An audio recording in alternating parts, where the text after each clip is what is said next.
Tell me. I'm watching you. We're all watching you. I've tried to say this. I don't know if you're doing this for ratings at this point. I've said everything. I'm doing this for your daughter, is what I'm doing this for.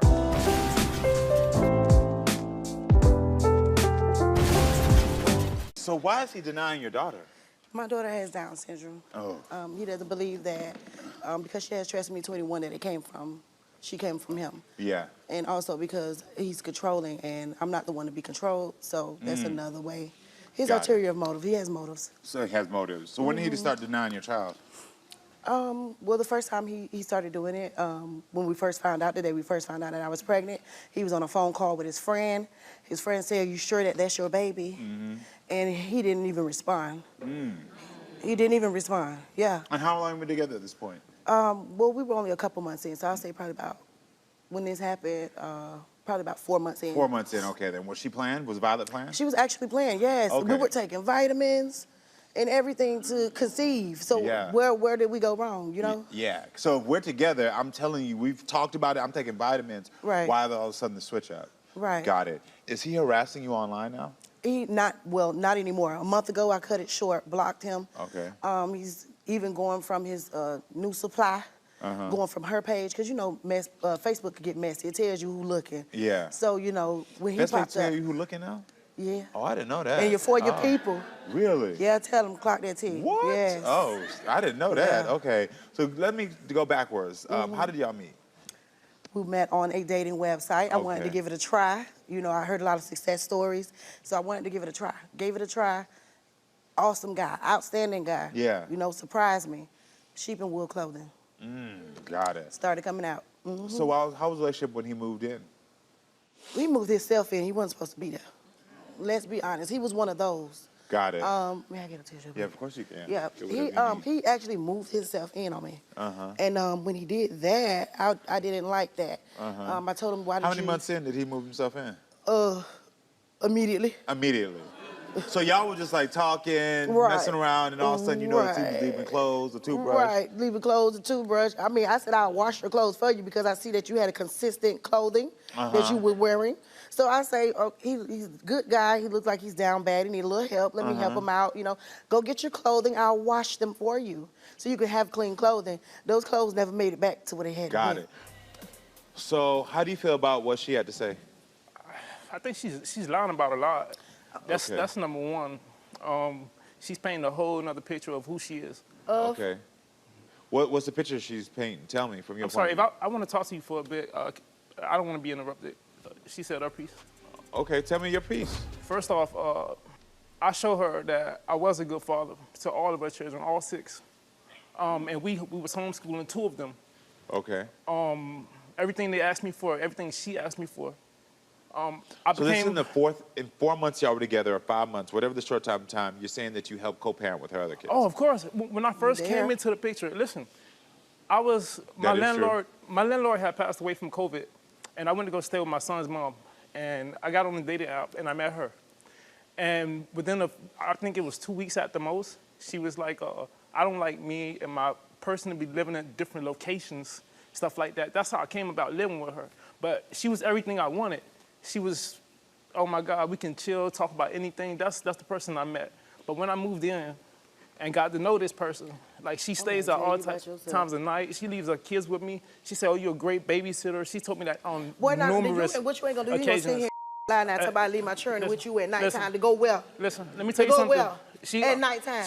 She makes excuses. No, because what you're not gonna do is lie. No, I don't have to lie on you. That's one thing. I'm not even with you no more. No, you're not gonna sit here and tell these lies on me. And you're right. No, that's not who I am. It's not, period. So why haven't you been in Violet's life then? The child is 4 months old, 5 months old? How many months? How old is Violet now? She's 4 months. 4 months old. So 4 months old. If you felt like there could have been some possibility, why didn't I get a DNA test quickly in the hospital and just be there and get confirmation? So this is what she did before the baby was born. You know what, Karamo, I'm sorry to cut you off. She moved so far away. But your daughter is in the hospital right now as we speak. Let me answer his question. And you can't speak for me. That's another thing she does. So she moved. So you're saying she moved from, because you're in Florida and she's in North Carolina? Yeah, she moved and went up north. That's your daughter right there. She's in the hospital. Okay. Let me get to that. So Okay, she let me get moved to to North that. Carolina, and you moved. You're in Florida right now. She knew I was in Miami. I'm not just gonna pick up. And then she did this while we was broken up. She didn't contact me till months after I'm not and say, obligated "Hey, to. your baby, this and that." I didn't miss none of my kids' births, not one. Why is she in the hospital right now? So sorry, by the way. She caught thank you. She caught a virus. Got And it. because she has Down syndrome, her immune system is not as strong as ours. And she So gonna that's say why on she camera, has "I to be rejected my baby incubated." because of Down And you syndrome." did. And you did. What? Come and you on, did. man. And you just, did. No, I no. have no reason to sit listen, here. Listen. and tell I'm gonna tell you Karamo something. that- I take care of mine. I took care of hers. No, he I'll don't. take care of Because you mine. have 3 children total, correct? Yeah, And are until you I a good found out father about of those this one. kids? Oh, of course. And you really want to find out about mine, but you was over there worried about the paternity of the other one. Yeah, but and I you want to found make out. it a messy Hey, situation but for I me. did that. That's Okay, not boy, your business. Okay. Say what you Violet want. is your yeah, business. I did find out that my daughter, because there was some infidelity there, but she was a woman about it. She told Got me it. she wasn't doing all this. Got it. And then my son's mine. You mentioned earlier that she has a relationship with your mother now, and that it made you upset because your mother didn't even raise you. And called Here's her the a thing. crackhead bitch Here's the the thing. other day. Listen, So I can't talk disrespectful. like this. Like until I can talk to you, I'll come back. That's what he do. He walk away. Coward. Coward. Has his mother met Violet? She calls. She calls. She calls. She checks on Violet every day. She calls. So his mother tries to check in and see. So his mother does believe that's I'm his sorry, mother. Karamo, but I got insides with him. For one, you deny my child medically, and then you're going to sit here on this show and lie and say that you did not.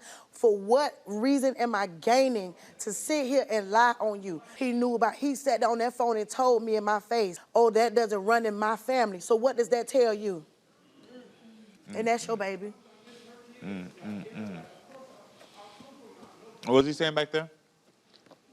Jeffrey, I'd like to hear you, but you got to come back on stage for me to hear you. You want me to be nice after you denied my child with a disability? I just got inside. Jeffrey, what is it that you feel like I'm not hearing you? Can we do this? Can I switch seats? Can I talk to you now? Because I can't. No. But I'm hearing everything you're saying, so I'm not sure where the discomfort coming in is because I've been giving you direct eye contact and giving you everything you need. So I'm confused of why you think I'm not hearing you. She's interrupting me. Her back's to me. I feel like I can't talk to you properly. Would you mind exchanging seats with I me? don't have a problem. Okay. Howdy. That's better. So, is there something you need me to know? Yeah. Back to me answering your questions. When I was dealing with this person, I've tried very hard. I tried so hard with anybody I ever been with. You try hard. I tried so hard with those kids. And then we had a baby coming, so I want to make sure that I got to know it was 6 personalities to know. I took time for each and one of them. I understand. And I get love that. them all. And the way she took them away from me. So backstage, your mother is here, Tracy, and so I want to bring Tracy out. It doesn't even matter what she has to say. Let's bring out Tracy to the show.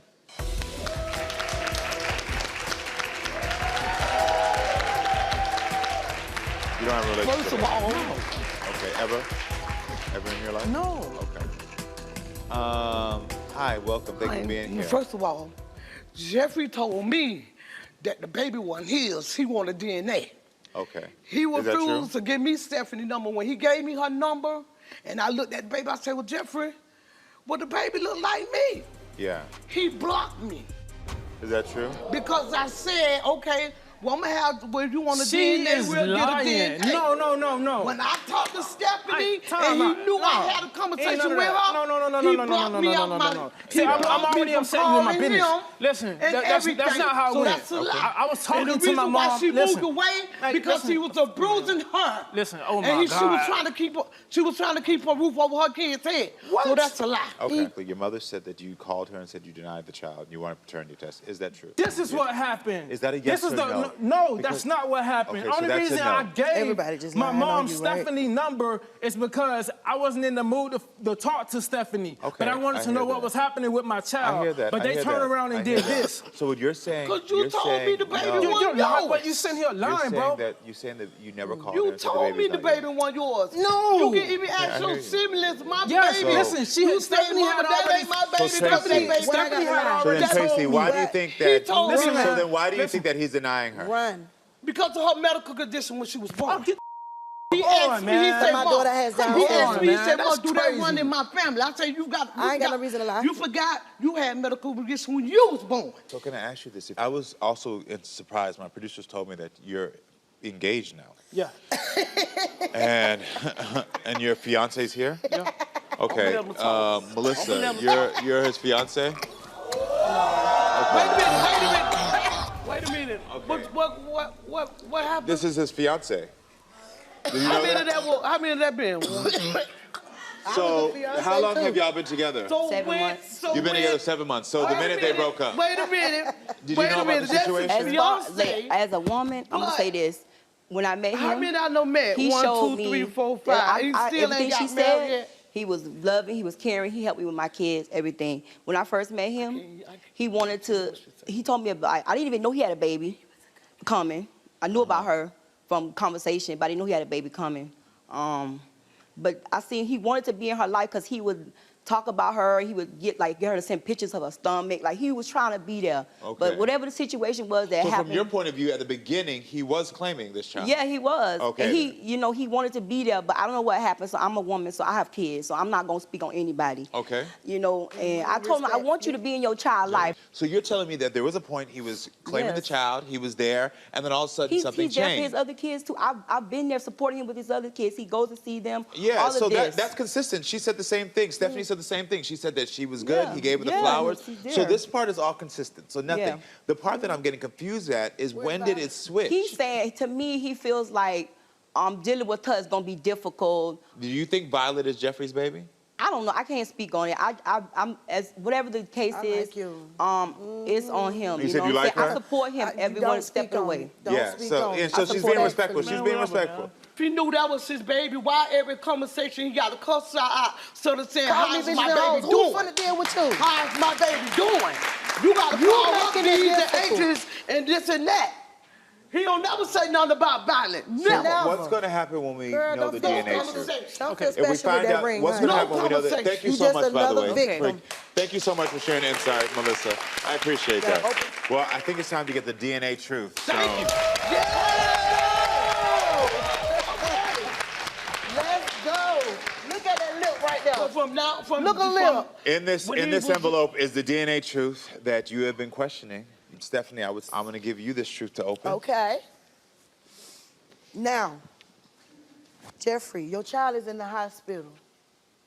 Can you look at me as a man, as I'm looking at you as a woman? I'm not living in disgust with you.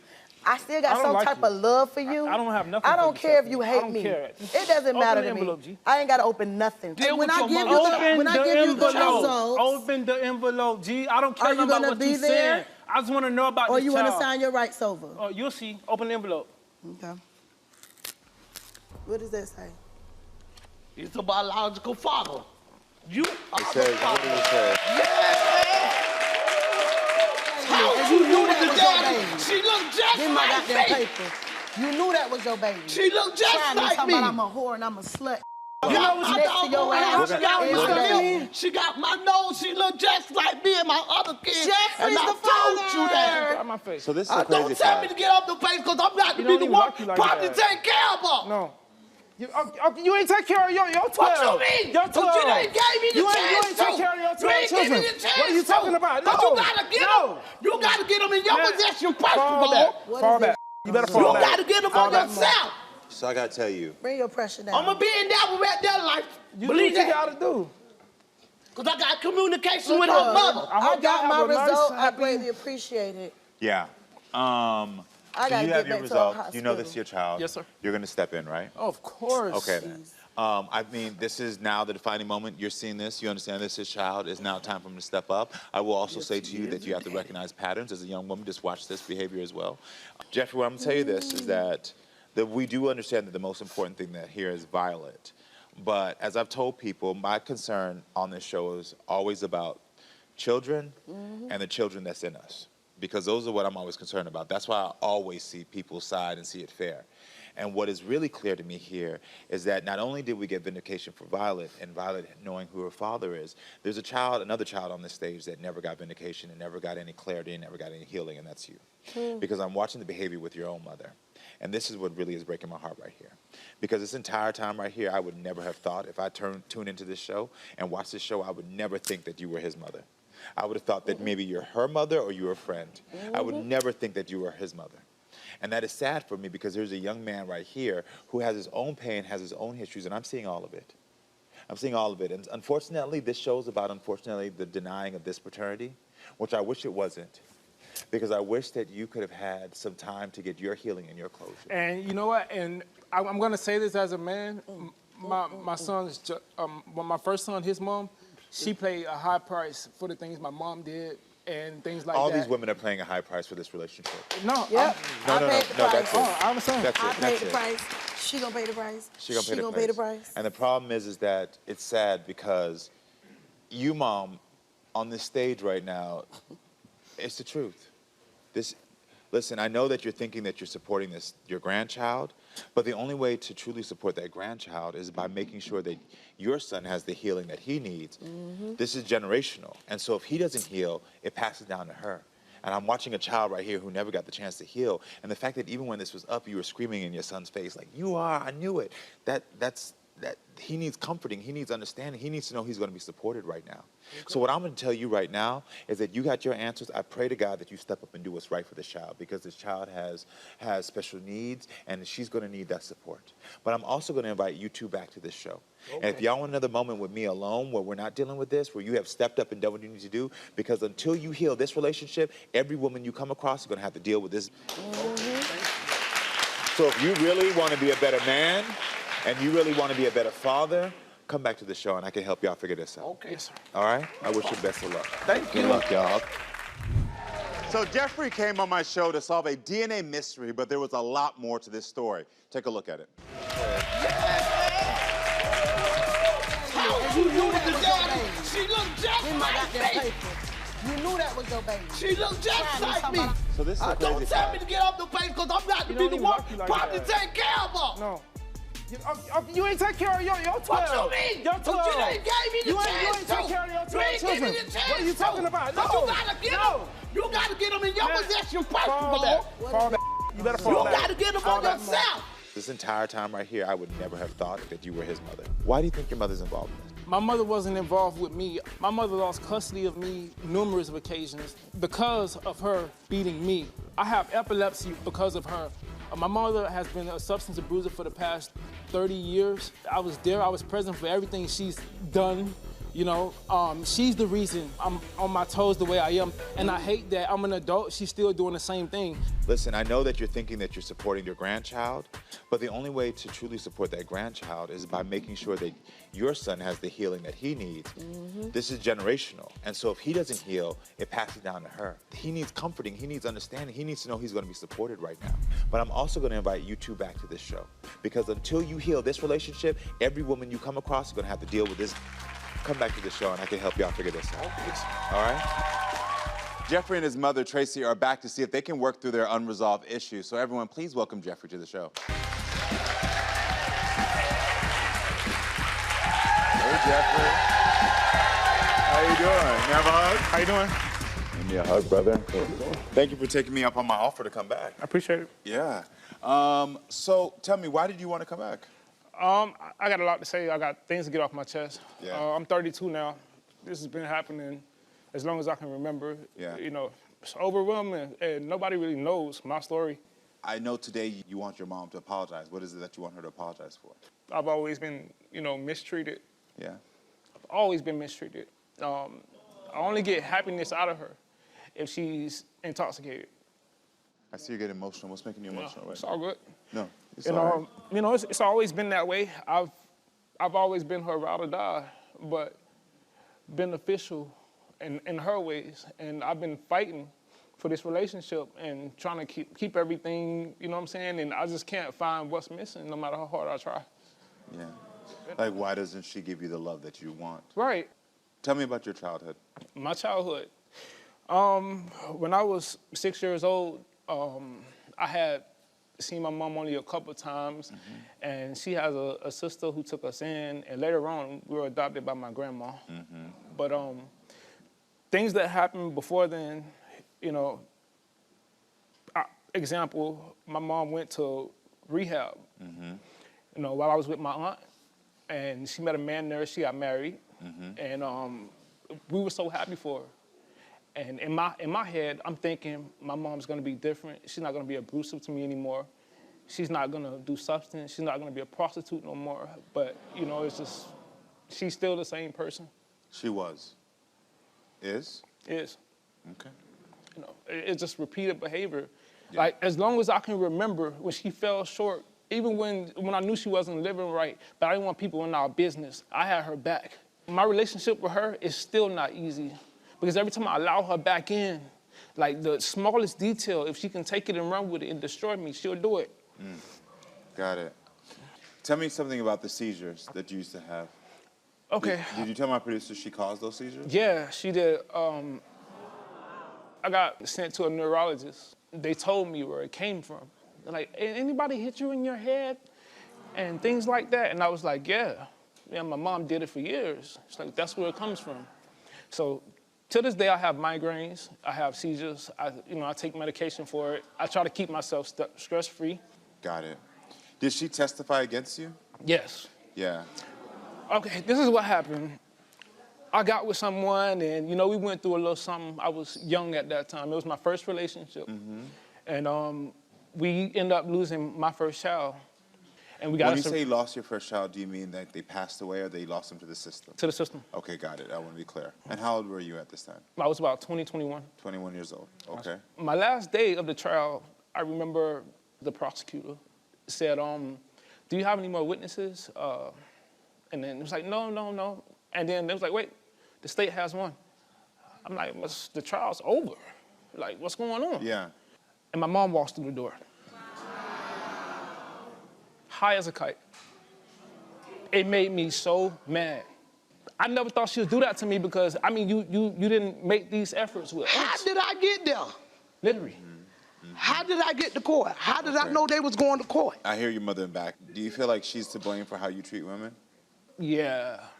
Do you still love your mother? No. I barely know her. Every time I let her in my life, she always does something for me to let her go again. This time she decided, why would you come through my other child when you put me through hell with these three? He gave me You didn't help number. us. Listen, we're just going to go ahead and do this because hearing her scream backstage doesn't help us any. So I think it's time to hear from your mother and hear what she has to say. So everyone, please welcome Tracy to the show. Hey. Here he is. I'm the victim of the what? You came and picked me up to go to court with y'all. I never got subpoena. I walked in the courtroom with you. I dropped you in for your children. No, time out. You talking about children. No, when it first started, I invited children. you. When it first started, and then she talked about that. Son, she talked about that. Let me talk. Because my son told those people he didn't want his child with me. All because of her past. They weren't looking at my past. But who I am today, I'm a changed person. I'm a changed person. So you feel like he set you up by saying, I want her around, and then would cut you off? Yes. Okay. Yes. And that hurted me. Why would he do that? Tell me, why would you do that? I don't know. I'm going to say, I don't know. I'm going to but keep let it me this tell you simple. something. I'm sorry. I'm going to keep it this simple. The same reason You know why? my mama came with Stephanie and not her son. The first appearance. You see what I'm saying here? I already have the whole world against me. I'm going through so much. She knows all about it, and I'm gonna rephrase what she just said. Why he going through so much? Hold on. Just give me 1 second. He put himself through that. I'm not putting myself Every through. woman that he meet, he beats, and they lose a lot. Their job, their kids, their house, their everything. And I warned them. That's how his daddy was. Is that why you single him out and like the way that you feel about him? So I wasn't no victim. Is it because you feel like he reminds you of your ex, of his father? Does he remind you? Every spit of him. That makes Now, a lot of Every sense. spit of him. Everything. I'm sorry. Again, like I you just know told what? He always want to pat in the back on everything that he do, even when he right and he wrong. And when I let him know that he wrong, I'm the victim. I'm the victim. Oh, you don't know my mama, but I'm one of them. How I got there. Domestic violence. How he got deaf? Domestic violence on his daddy. Now, listen, that ain't why he have seizures. Mr. Karamo, He have seizures I'm gonna be because- honest. Let me tell you why. Taking unprescribed medication wasn't his as a child. That's why he was catching seizures. So that didn't come from... Well, that right there, he would have needed supervision as a child, and that means as a mother, you would have to supervise him. Yeah, and that's sincere. I came here to get this story out. I don't care what she says. Let me tell you something about my mother. My mother will know that we're being mistreated. People will mistreat us because we're her children. Just like that. We don't know why. It's always been happening. That's and a she's lie. never stuck up for us. That's a lie. She's never stuck up for us. That's a lie. Let me tell you something else about That's my a lie. mother.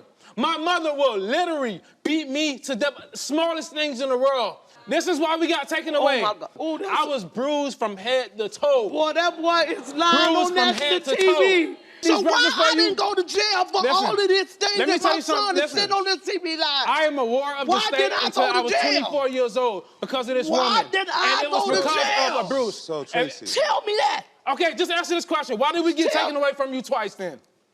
Drug. That was part of it. That's a when lie. she got high, The first- when she got drunk, she turned to me. She always Oh, talking my about my God. dad, and she beat That the hell boy out of is me lying. all the time. Oh my! That's She a used to lie. beat me so Don't you much. believe that? Jeffrey, God, take a boy, seat you for me. better stop trying to make yourself look good.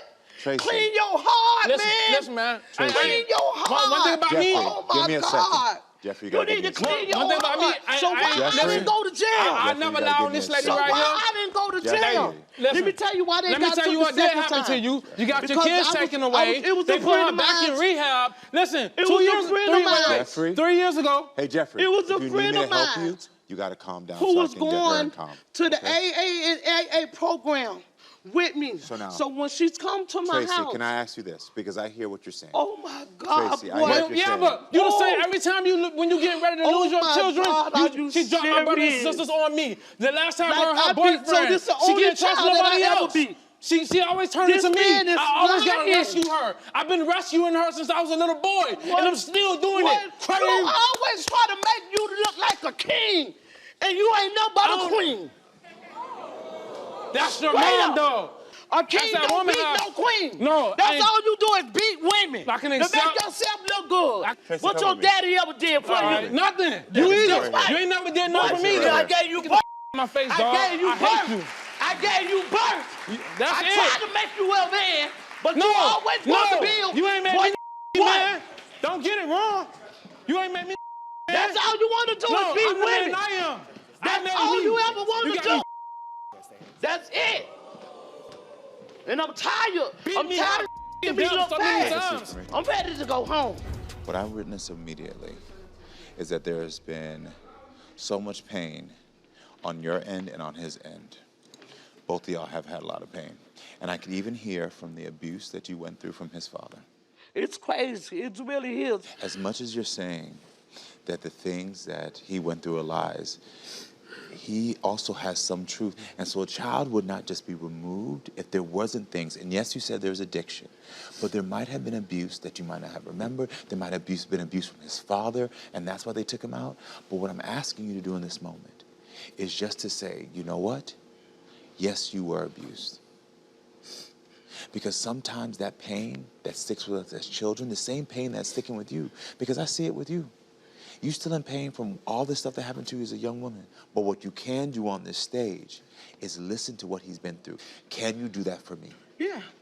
If you feel like you want to scream, I want you to squeeze my hand.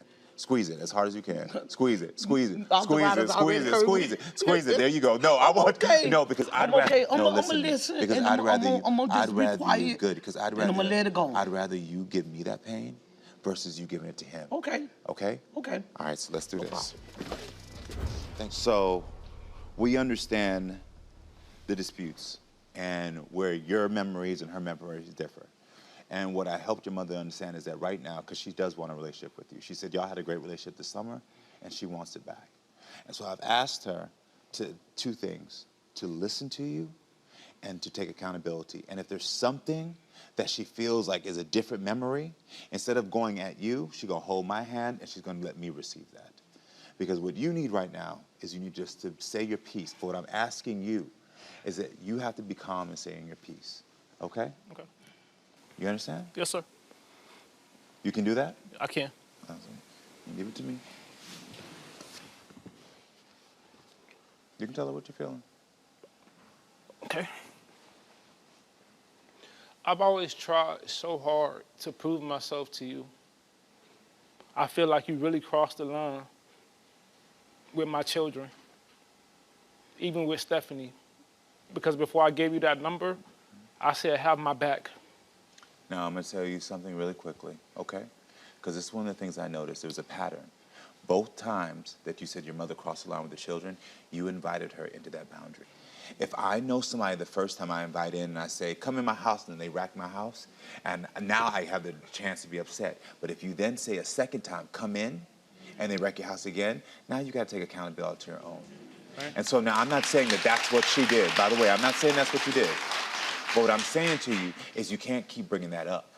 Because what that does is takes away from your accountability in your own life and your own situations. So what we've talked about backstage is the solution for that is next time you say, Mom, I have something going on with my kids and I need you to come and get involved, her response is going to be? No. No. Because now there's a clear boundary on both of y'all. Now keep going on with what you need to say. I'm not responsible for what my dad did. And I want to be able to trust you. And that's a start. Okay, that's a good start. Now, we talked about this before a little bit. And I talked to your mother about this. She went through many years of abuse, starting at 14 with your father. And so there is a lot of things where, unfortunately, the kid in her does try to reconcile the things she went through, and she sees it in you. There's no reason you should be sitting on this stage today with these abuse from your ears, the hearing, all the things. No reason. I know what happened to you, and I'm sorry. And somebody should have been there to do that for you.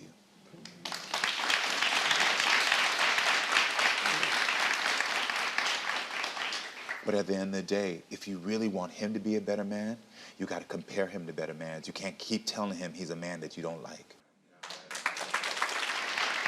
What is one thing you need an apology for that you feel that can help y'all set on the path to start going towards a day where you feel like you can show up with her? I apologize for everything. Everything that I did wrong to you. What I said, what I wasn't there for you, to comfort you, to shelter. Whenever you think that I needed to be there, I apologize. Forgive me. Can you accept what And your I mother would've has said said? it. Yes. You can't accept it. But I get a hug.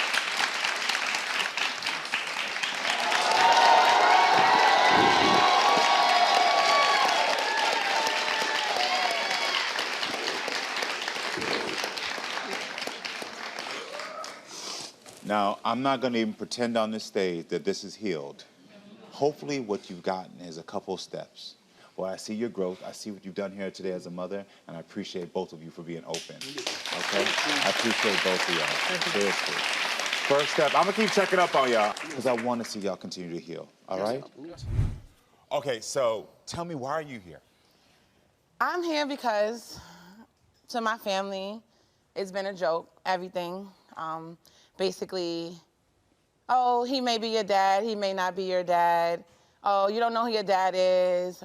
Just joking, and I need to know who I am to tell my children who they are. I have Gerald, he's in my life because him and my mom are together. My kids call him grandpa, which, is he their grandpa? Is he not their grandpa? Mm-hmm. I need to know who I am. So growing up, you did not know who your father was. Growing up, I knew what they said. Okay, Roger's your dad. This is a gentleman named Roger. Gentleman named Roger is my dad.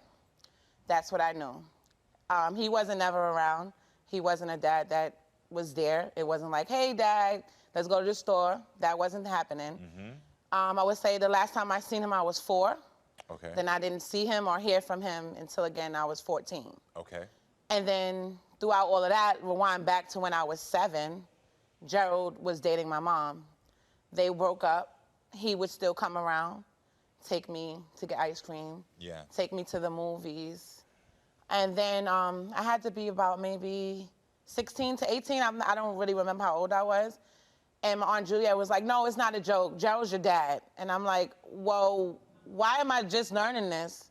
Why am I just knowing this? Like, that hurts. Yeah. Because here I am thinking that Roger's my dad, and he just was a dad that didn't want to be involved, but maybe he treated me that way because he didn't think he was my dad. Yeah.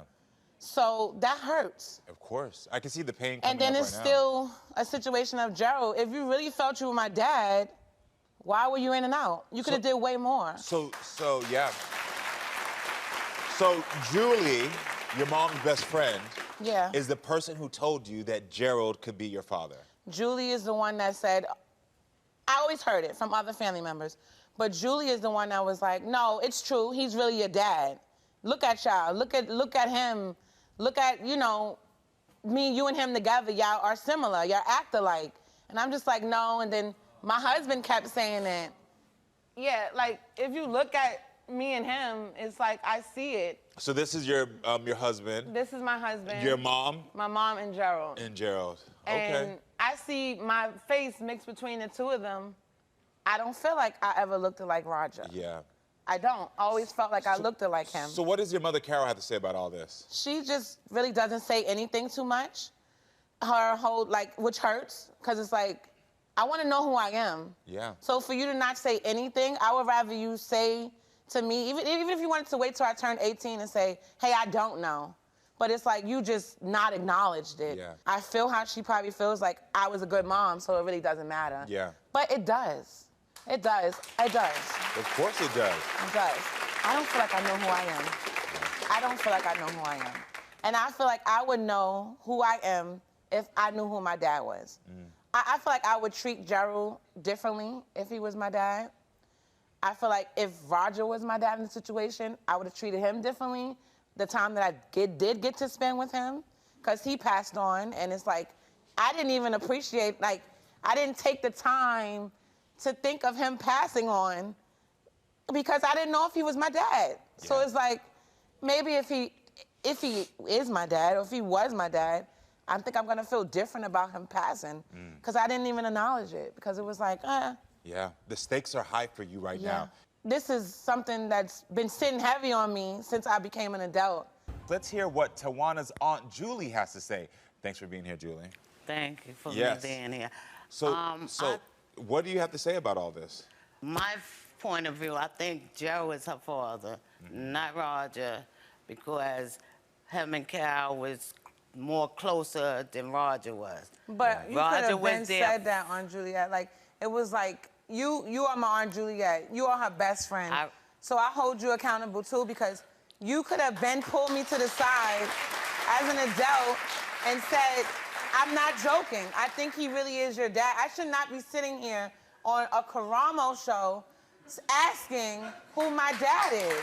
That's true, and I'm very sorry that I didn't tell you when I was supposed to tell you. Julie. That was your mother's job to tell you about your father, who was your father and who wasn't your father. Tawana grew up believing another man was her dad. Before we meet Gerald, listen to what he had to say about all of this. This whole paternity situation started with Tawana's mother back in 1986. When Carol was pregnant with Tawana, we were broken up. She didn't tell me that she was pregnant. Carol had another man believe that he was Tawana's father. I missed out on the beginning of Tawana's life, but I have made up for it in the long run. Ever since Tawana was 7 years old, I have been a great father to her. Tawana had thought another man was her dad, but me, I never believed it. When I took Tawana to church, my family had said that Tawana resembles me. When Walter asked me to take a DNA test about 3 years ago, I told him no. I don't need a piece of paper to verify who my child is. When Karamo told me I'm Tawana's father, I'm going to do a backflip. All right, everyone, please welcome Gerald to the show. Thank you for being here. So listen, I got to start off. You did not know about Carol's pregnancy? No, I did not. I was away for a while, and I didn't know anything until I came home. When I came home, I found out there was a child in my life. So did you ever tell Tawana that you were her father? Oh, no. No. Oh, no. No. No, never did. And that thing, a good father? We bonded when you were small, 7 years old. When I met you, you came to prison. The first time I fed you with a spoon when you was a kid.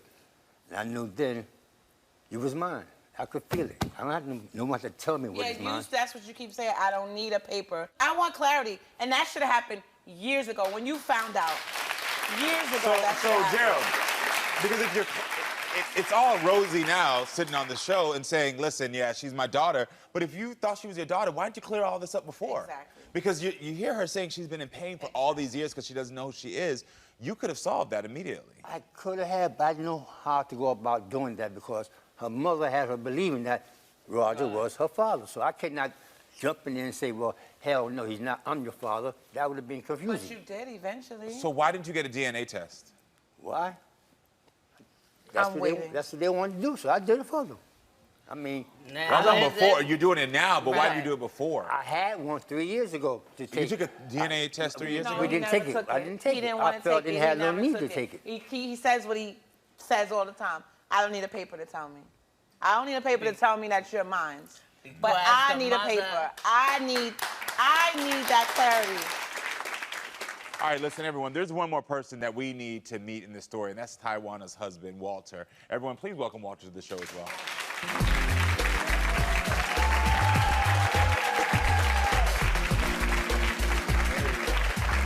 How you doing, Karamo? All right. Good to meet you. Hey. So, Walter, I want to go right into you. What happened years ago? Oh, 3 years ago, we could have made it very clear that this would have been over with. But we here now. You didn't want to take it. I had to spend my money just to get it done, and you said no. So you were the one who spent your money to get this DNA test 3 years ago that he denied? Yes. More than one time, we sat there. He cried himself. And I'm like, I know she my daughter. I just don't want to take it. I'm like, so why would you let me spend my money to take the test, buy the test, if you don't want to do it? Yeah. So I'm like, why? Walter, who do you blame for all this? I blame them both. Uh-huh. On Juliet, too. She is there. She was there when this was going down. I blame all You put three. yourself in the middle of business. You put yourself in the middle of business. I blame her. Why? You put yourself in It the middle. ain't- You knew. It wasn't my problem to knew. tell her anything. That's her mother's Then you doing. wouldn't have said That's her anything. mother's doing. Your mother's supposed to.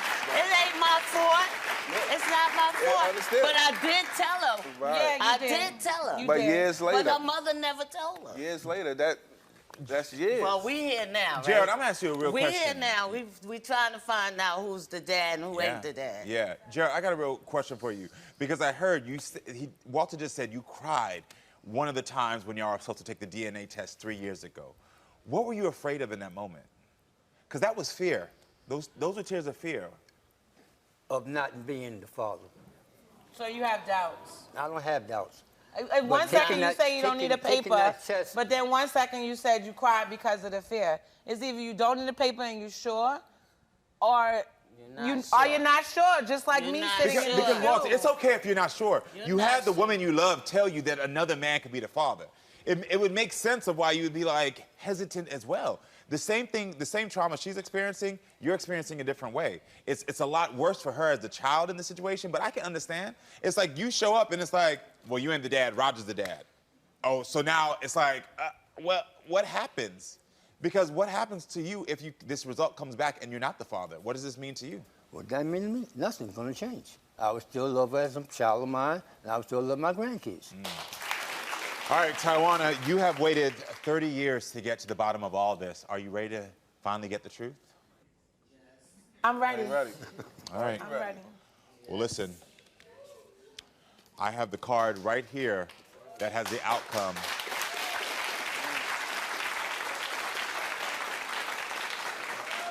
This DNA outcome is going to either give you clarity or is going to, unfortunately, still keep you lost. Are you ready for this moment? Honestly, I'm ready. I need to know who I am. Gerald, are you ready for this as well? Every day. Because this is 35 years. Yeah. All right, well, here's the card. If you could please read the results out when you're ready. Just need a second. Yeah. Because this here is my life. Yeah. This determines who I am. This determines if he's my dad or if I'm still just going to be lost.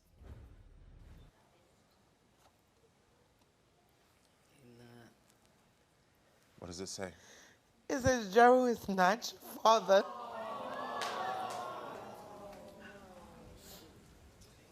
I just need a minute. Take your time. Sorry.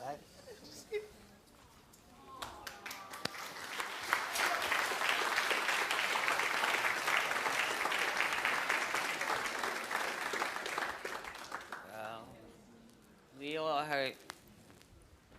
Yeah. We all hurt. So, while they're back there talking, who do you think could be her father?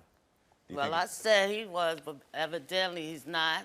So Roger must be the father. is it Rogers passed away? I'm gonna go backstage and just check on them, just make sure. All right. I'll be right back.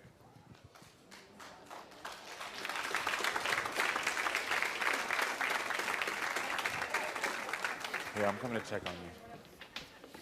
Take a seat, take a seat, take a seat. Listen, I'm gonna tell you this right now. I know you gotta take a second.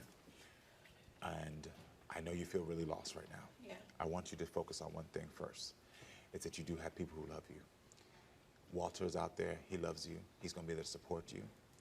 And you're not as lost as you think, because you have your mother and you have these kids who still, you are the matriarch of the family. You have started to give them clarity, you built a life. But I can support you on this journey. We have a whole team here who can support you to get these answers if you want the support. I do. Because you don't deserve to feel lost. No. But just know, this man still got up and walked with you. You still have the love of a man who loves you and supports you. He came right here. Like, he didn't have to get up, he could stay on the couch. He got up with you because he loves you. Yeah. So as you're on this journey right now, just know that there are people that love you, who want to give you something, but I can get you the answers. What is going through your mind right now? Oh. Yeah. I'll be okay. Do you think that you would be able to talk to Carol and help encourage her to get some answers? Sure. Because Carol is your mother is at the root of all this. She got you involved, she got you involved in this. That's where the answers need to come from. No more. We are going to scour and we're going to figure out who your father is. Thank you. Yeah. I appreciate that. Yeah. Listen, we're going to be here for you. Thank you so much. Listen, y'all, I really meant it when I told Tawana I would help her on this journey. So everyone, please welcome Tawana back to the show.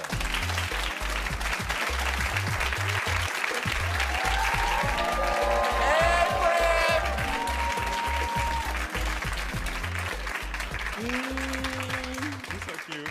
Thank you. I already hugged her backstage. I ran up to her and was like, "Hey, my love." Yeah, thank How you. are you? I'm making it. Yeah. I just want to say thank you, because when you told me you would help me, I was just like, yeah, okay. But when you actually called me back, like, we ready to help you, we want to help you, yeah, that touched my heart. I got you, sis. I got you, boo. I really do appreciate No, it. we got you. We got you here. We got you here. Because to be very honest with you, it broke my heart that, here you go, love. Thank you. It broke my heart that you felt lost. Yeah. I didn't want that for you. You didn't deserve that. You know what I mean? Yeah. So let's get into it. Who are you here with today? Today I'm here with Geneva, who could possibly be my sister. She's Roger's daughter, and I have my son in the audience somewhere. And basically, I'm happy that she was able to say, yeah, I'll help you to see if Roger is your dad. I'm hoping the results are ended today, and I know who my dad is, because I'm just still left in the cloud, and I just want the answers that I need, that I'm happy that you're helping me find. Yeah, so this was another man that your mother had said could potentially be your father. So originally, like I said, and before, all I knew was Roger. Roger's your dad. He just wasn't there. He just walked out of your life when you were 4, which I remember him going out the door with a radio of mine and me crying for it. And then as an adult, I remember it was like 2014, my mom had got in contact with him because I was having some living situation issues. And she got in contact with him. He was like, yeah, I got a place in Georgia. Come on down to Georgia. So I went down to Georgia. I stayed with him for about 30 days. That was an experience. Yeah. When he passed away, I didn't go to the funeral or anything. I just didn't feel like his family really felt like I was his daughter. They didn't include me. Well, listen, everyone, I think it's time to talk to Geneva about her perspective on all of this. Joining us now from Decatur, Georgia, is Geneva. Friends, welcome Geneva to the show.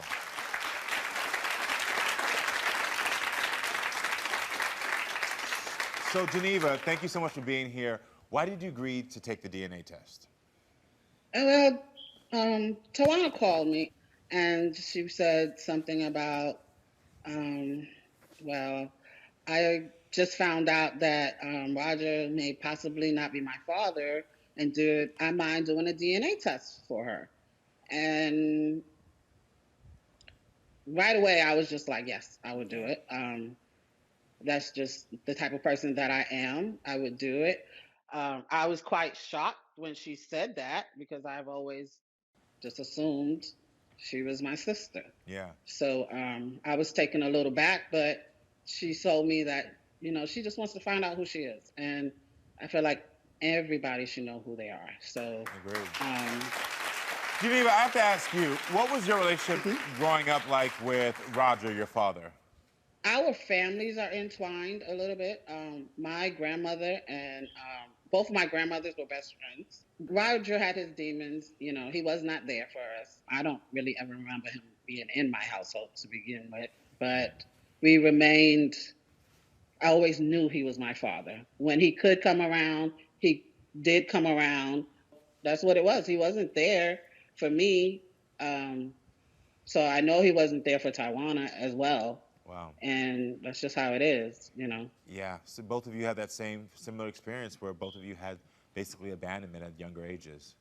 Yes. Yeah, Geneva, did you know that your grandmother Grace denied Tawana? No, I did not. Yeah. As far as I was concerned, it's just she was just never around. And it was kind of understandable that she's not around because of my dad's situation. Technically, I probably wouldn't have been around either if our families weren't so close. Right. Even though my dad, Roger, wasn't there, I still remained going over to visit, family time, things like that, vacations.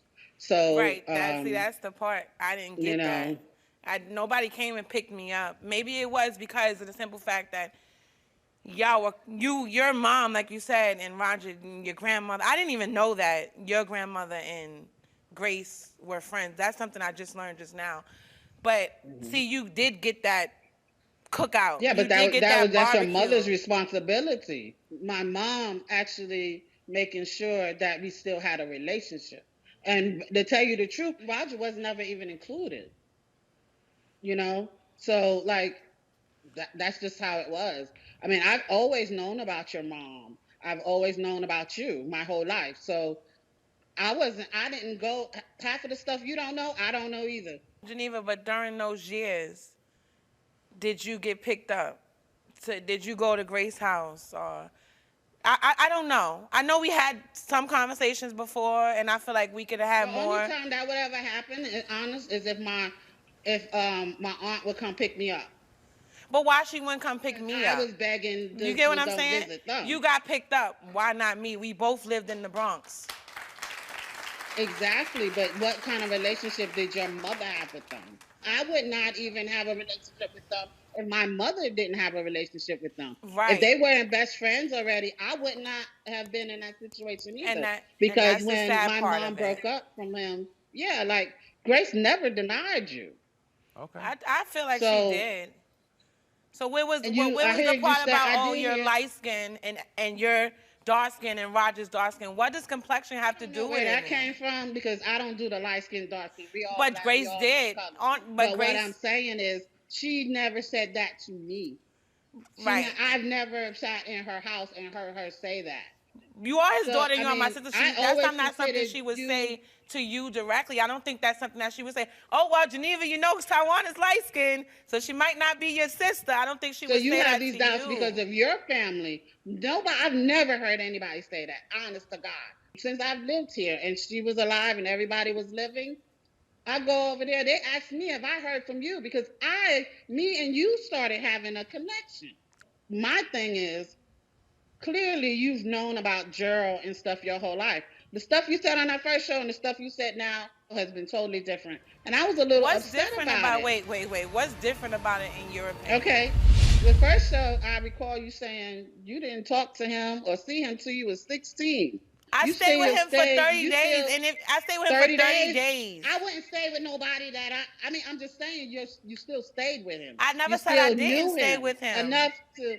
Why would you stay with a total stranger? Because my mom said that was my dad. Okay, Don't, but at you that said the time, whole I didn't you have had a any place to relationship with stay. Gerald. So the Did you offer not was. say you had a whole, I mean, I understand that, but you also said you had a relationship with Gerald the whole time, right? I did. Growing up.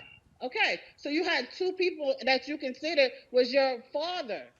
I never knew that. If he was alive right now, he would have never known. He knew that? You think he didn't know that? He knew that he when I never lived knew in, that you was not his child. When he talked to me on the phone and he was saying how he was just so happy to get his daughter back. I think by then he had connected with you first.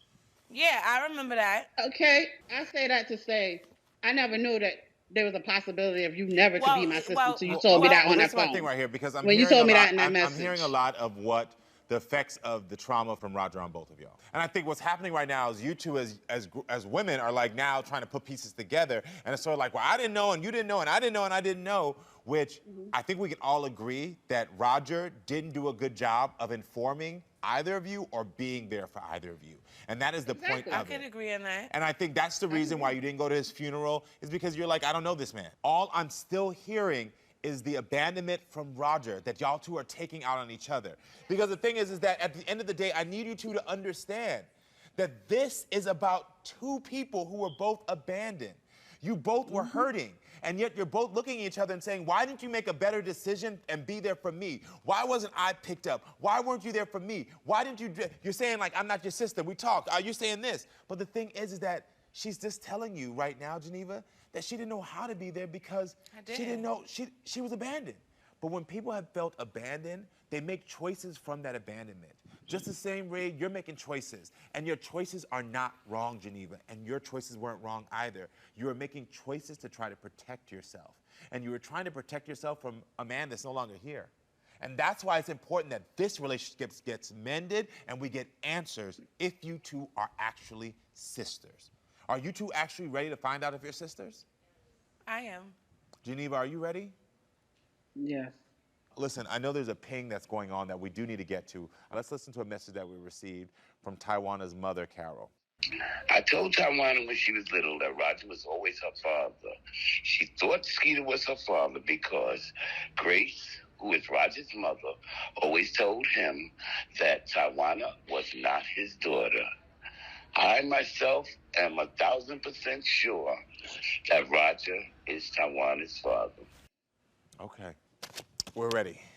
Yeah. Before I give you these, I do want to bring your son down, who's in the audience, and I want him to be here with his mom. You want to come down here and be with your mama right now? Come on, looking fresh to your polo. How you doing, man? The reason I'm bringing him down here is because I want to make sure that not only do you see that you have support and love from me, but you've started an amazing family. You've created, as a strong woman, even through your trauma, a young man that looks at you and he doesn't have any questions. But the time is here. Are you ready? As ready as I'm gonna be. All right, here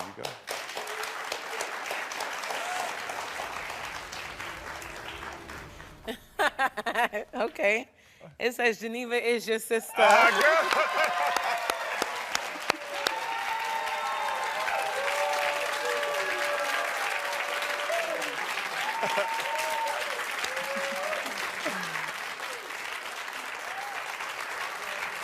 That's your Auntie Geneva, by the way. Good. Okay. How are you feeling? Relieved. Yeah.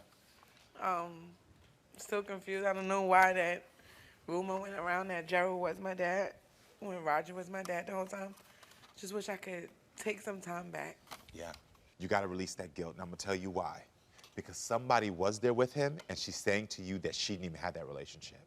So what happens sometimes is we get plagued with the what if, what could have happened, what should have happened, but she's telling you she lived the alternate life that you're thinking in your mind, well, I didn't live it, and she didn't have it.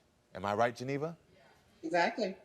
So right now, you can release that. The thing is what gift you did get was a relationship with Gerald, who I met, who did love you, who was there for you. So the universe constructed something for you in this moment. We don't know why, for you to at least get that. Because if Roger was around, unfortunately, you wouldn't have had it. And the reason we know that is because Geneva, I'm so sorry that you had to deal with that as a child. Geneva's telling you right now she didn't get it. But who can be there for you and who has been trying to be there for you, and you said you're gonna try even harder, is this woman right here. Here I am. Take those words I just said. Take those words. You go hang with Auntie Geneva. You ready for Auntie Geneva? You want to say something to Auntie Geneva now? I just feel like it's different now that I know that I have an aunt and I have cousins that I don't know yet, and I like to know them now. Yeah. You excited to meet them? Yeah. Yeah. All right, my next guest, Shamika, went viral on TikTok last Sunday after she caught her husband, Ifani, at a hotel with another woman on their anniversary. Shamika and Ifani are here to get my advice on how to save their marriage. But first, let's take a look at what Shamika posted on TikTok. This is your brother with another bitch, in his car, another bitch in his car. Listen to me. Don't come back to my house. Don't come back to Part 2 of my cheating ex-husband. Got a hotel with another bitch. He on a visa, bitch. Guess what? You want back to Nigeria? Back to Nigeria. Whew. Many of us have seen that on TikTok. Everyone, please welcome Shamika.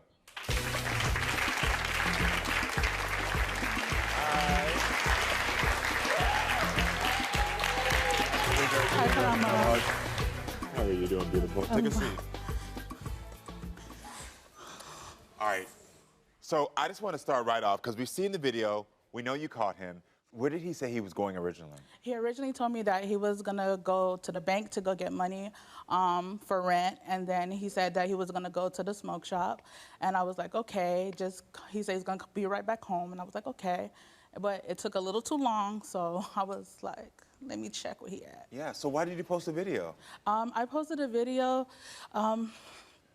because I was really upset with him. I initially posted it on his page, and then I posted it to my TikTok account. Got it. So is this the first time he's cheated on you? No, it's not the first time he cheated on me.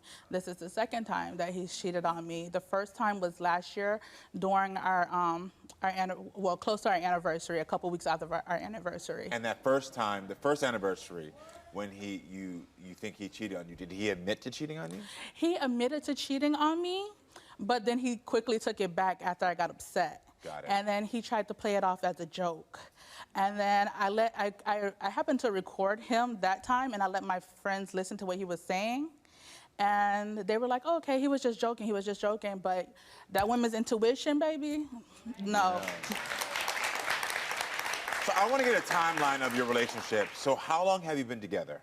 We've been together since the end of 2018, Okay. but I've met him since 2016. But we didn't get married until 2019. Okay, so you knew each other in 2016. Mm-hmm. 2018, you started dating. Mm-hmm. Was he here? Was he? Where he was in Nigeria. He was in Nigeria. Yes, okay. he was in Nigeria. So in 2018, you flew to Nigeria to go see him? In 2019, I flew to Nigeria. We stayed at his sister's house. She just got that house, and she let us stay. She's a wonderful person. Got it. But she let us stay there. We stayed there for a month, and then we decided that we were gonna go ahead and proceed to get married. And how did you meet in the first place? We actually met on Facebook. He messaged me. And at first, I didn't want to talk to him because I had just got out of another serious relationship. So I told him, we talked, but I told him I was like, I'm just gonna. What was it about him that you loved, that you said, I want to do this? When I first met him, he was sweet, he was kind.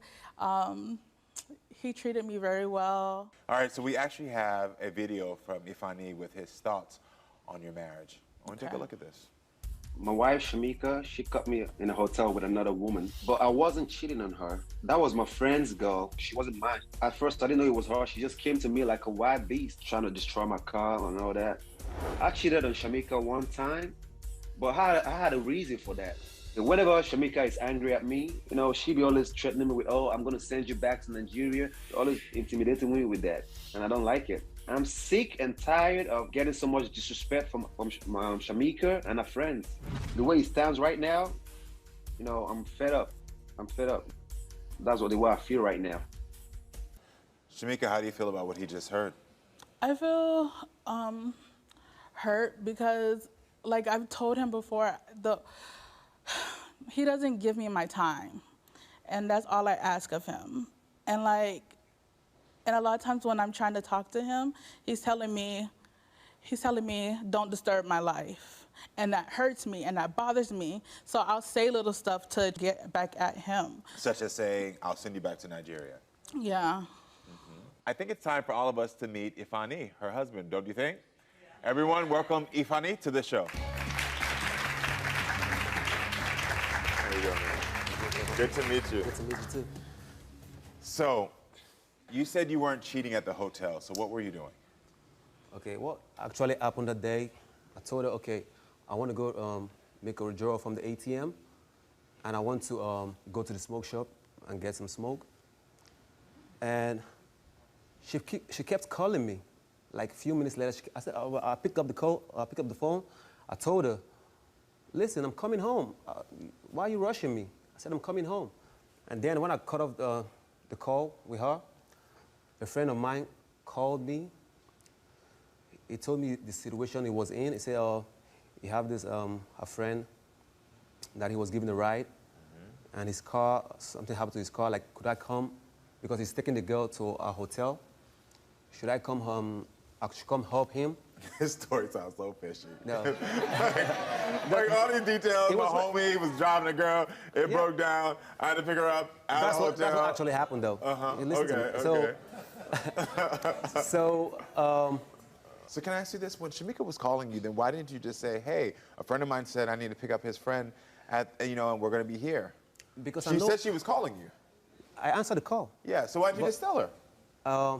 I know the kind of person she is. If I told her, she doesn't want to see me with a female or any, she doesn't want to hear. If nothing was going on, most of the time if you pick up a girl that's just a friend, why was she so disrespectful to your actual wife when your wife pulled up? Because normally she would have been like, oh my gosh, there's nothing going on here. I'm so sorry, I know what you're thinking. She was doing like this. She was like in your face. So why would she be doing that if there wasn't something else going on? That wasn't the first encounter. Understand? That was when she just started making the video. So I want to ask you this. You admitted to cheating on Shamika once before. Yeah. What happened in the past? Okay, to clear that day, that video, I didn't cheat on that girl. If I did, I would let her know. But you did admit to cheating on Shamika in the past, right? Yeah, I did. So you say that Shamika listens to her friends and doesn't listen to you? Yes. Tell me about that. Whenever we have issues in our marriage, instead of both of us to work it out, she be always talking bad about me to her friends. Talking down on me. Say, oh, he doesn't do nothing for me. He doesn't take care of me. He doesn't love me. Bad mouthing me to her friends. So I'm like, why would you be talking about your husband like that? They have their own men. They don't talk to you about your man like that. So why would you be doing, spoiling your man with your friends? Why would you do that? So my producer said that you're angry at Shamika. Why? Yes, I'm angry at her because I've talked to her in this marriage. I have to bring my own contribution. Our marriage doesn't have a structure yet.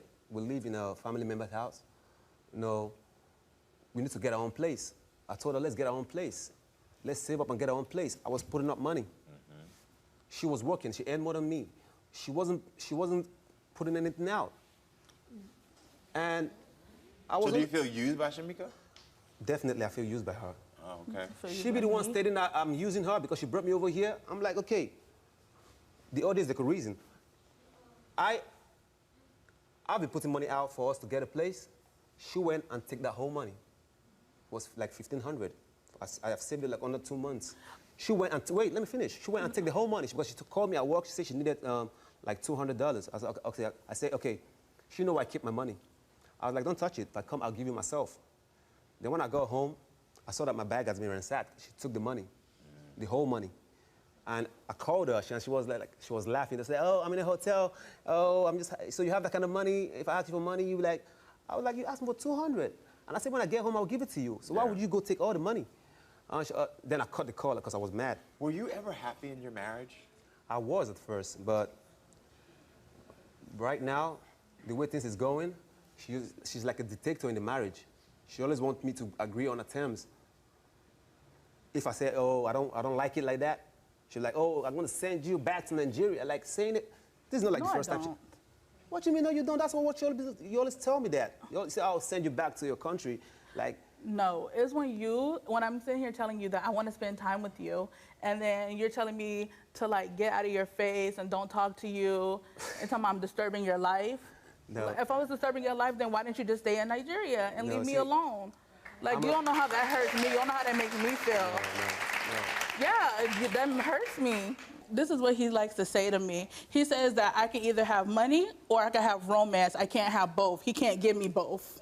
Because she always asks for money and you ask for both. I was like, okay, I'll give you everything. I want to know from you, do you want to save your marriage? No, after what she has done to me, she has humiliated me so much. So why would I want to save a marriage? Like, anytime she get angry, she can't get control of her emotions. So you don't want to save the marriage, then what do you want? Tell your wife. I've told her. 2 months ago, she acted the same way. She was like, I told her, we went to the court, we got the papers, we filled up the papers for the divorce. Okay, let's go to the court and finalize it. I don't know what she did with the paper. She threw it away. So I'm going to ask you directly. Yeah. Do you want a divorce? I do want a divorce. So you want to be done? Yeah. I don't care if she sends me back to my country. I just want a peace of mind. I just want a peace of mind. She's not giving me the peace of mind. I'm doing everything for her. You know, I'm not getting that appreciation. You know, when somebody do something for you, you give appreciation. That person will want to do more. So you're hearing this directly. He's saying he wants a divorce. Are you processing it? Are you receiving that? I'm processing. Yeah. So that is it. I told her what I want. I want a divorce in the marriage because I can't live my life like this. Yeah, that is it. That is it. All right. Well, listen, you said your piece. Yeah. You want a divorce. I hear you. Thank you for telling me your story. I really appreciate you. Yeah, thank you. You stay here for a second. He's telling you directly he wants a divorce. Why is it hard for you to accept that? Because I care about him. Yeah. I get it. Come here. Come here. Come here. Come here. Come here. Hold my hand. Hold my hand. Come here. Come here, Mama. Come here. Come here. Come here. Come here. Come here. Come here. Come here. Come here. I know. It's hard.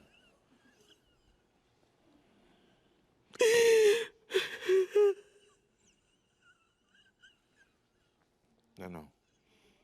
I know. I know. This is killing you.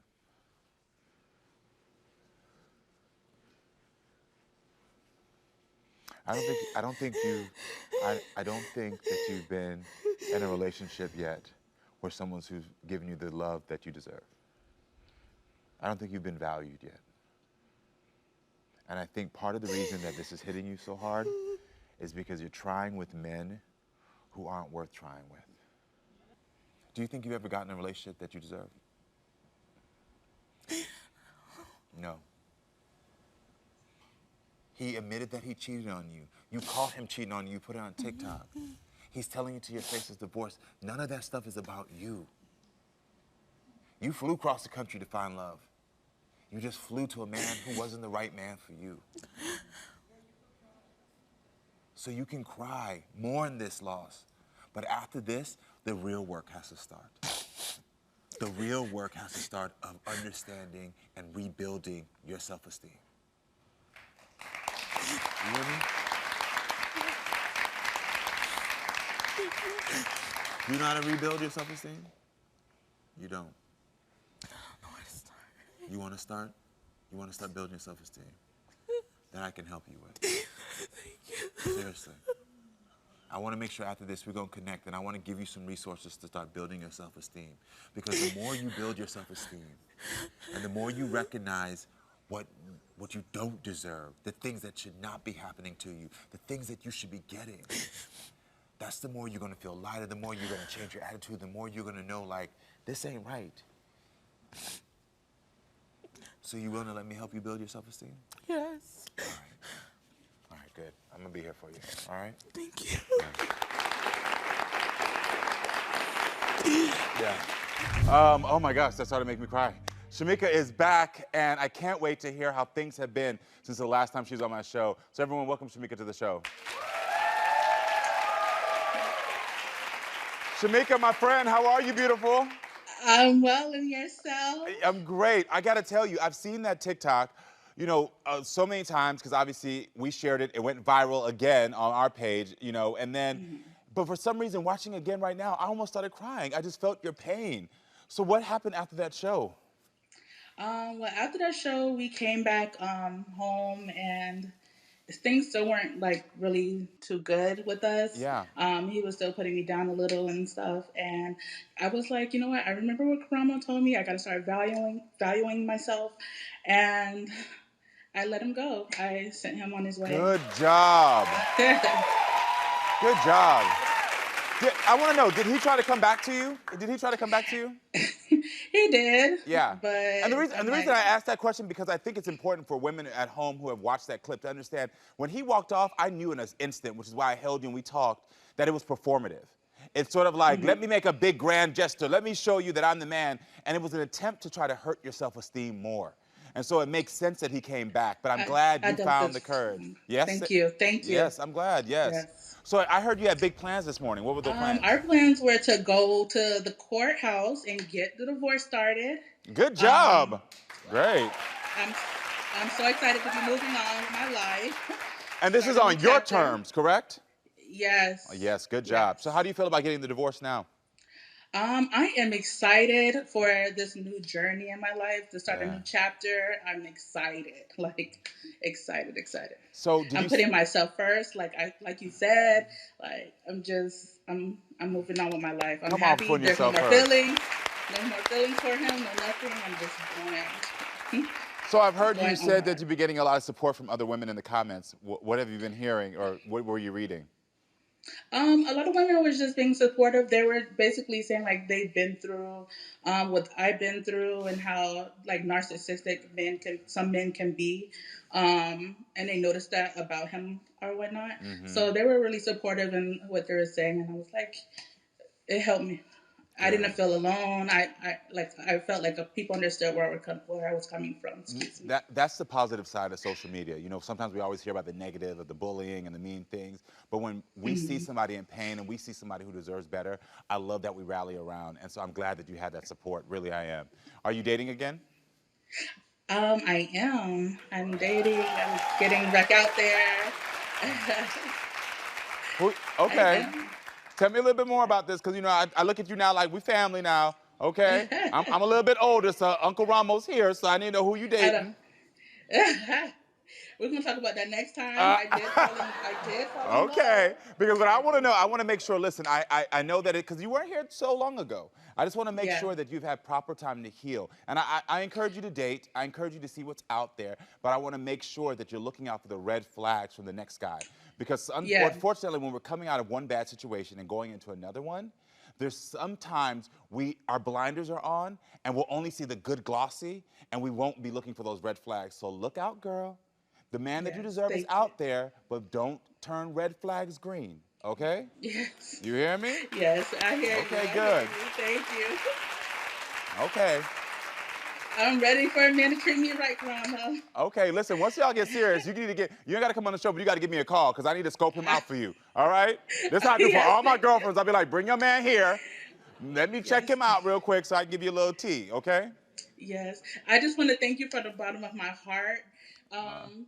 I go back and watch that last part of that clip when you were talking to me, and it was the first time that I've actually had a male figure, even because I didn't have my father through my life. Yeah. So it meant so much to me just to have you speak so much life into me in that last episode. So I thank you from the bottom of my heart. You are let me cry again. You are an amazing person. Oh, you're gonna make me cry. I love you. I love you so much. Thank you. I love you, girl. I love you. I really do. I love you. I'm glad I could be here for you, and I'm so proud. I'm so proud of you. And thank you for checking in with me. I love hearing about all of my guests' growth, y'all. Shamika, you just keep going, girl, and keep strong. And I'm going to check up on you again, because I need to know who this new man is, okay? Yes. All right, bro. Take care. You too, my love. All right, Shamika, good luck, and congrats again. Thank you, everyone, for being with us. Come back next time, friends, so we can keep talking and growing. I love you all.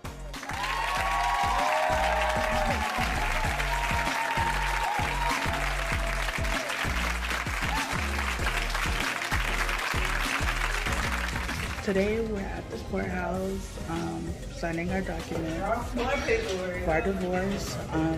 I just wanted to thank you for everything. Thank you for helping us and getting clarity on our relationship and where we need to go. All right, I'm signing. All right, it's done. Thank you. All right, welcome back to the show, friends. My next guest, Barbara, raises her 16-year-old niece, Ayana, and is terrified for Ayana's future. Barbara says that her niece hangs out with older men. She disappears for weeks at a time. She says she admits to smoking, marijuana, drinking, and even getting into fistfights. And she's recently been kicked out of school. And now, Ayana is pregnant. Barbara called me for my help. Welcome to the show. Thank you.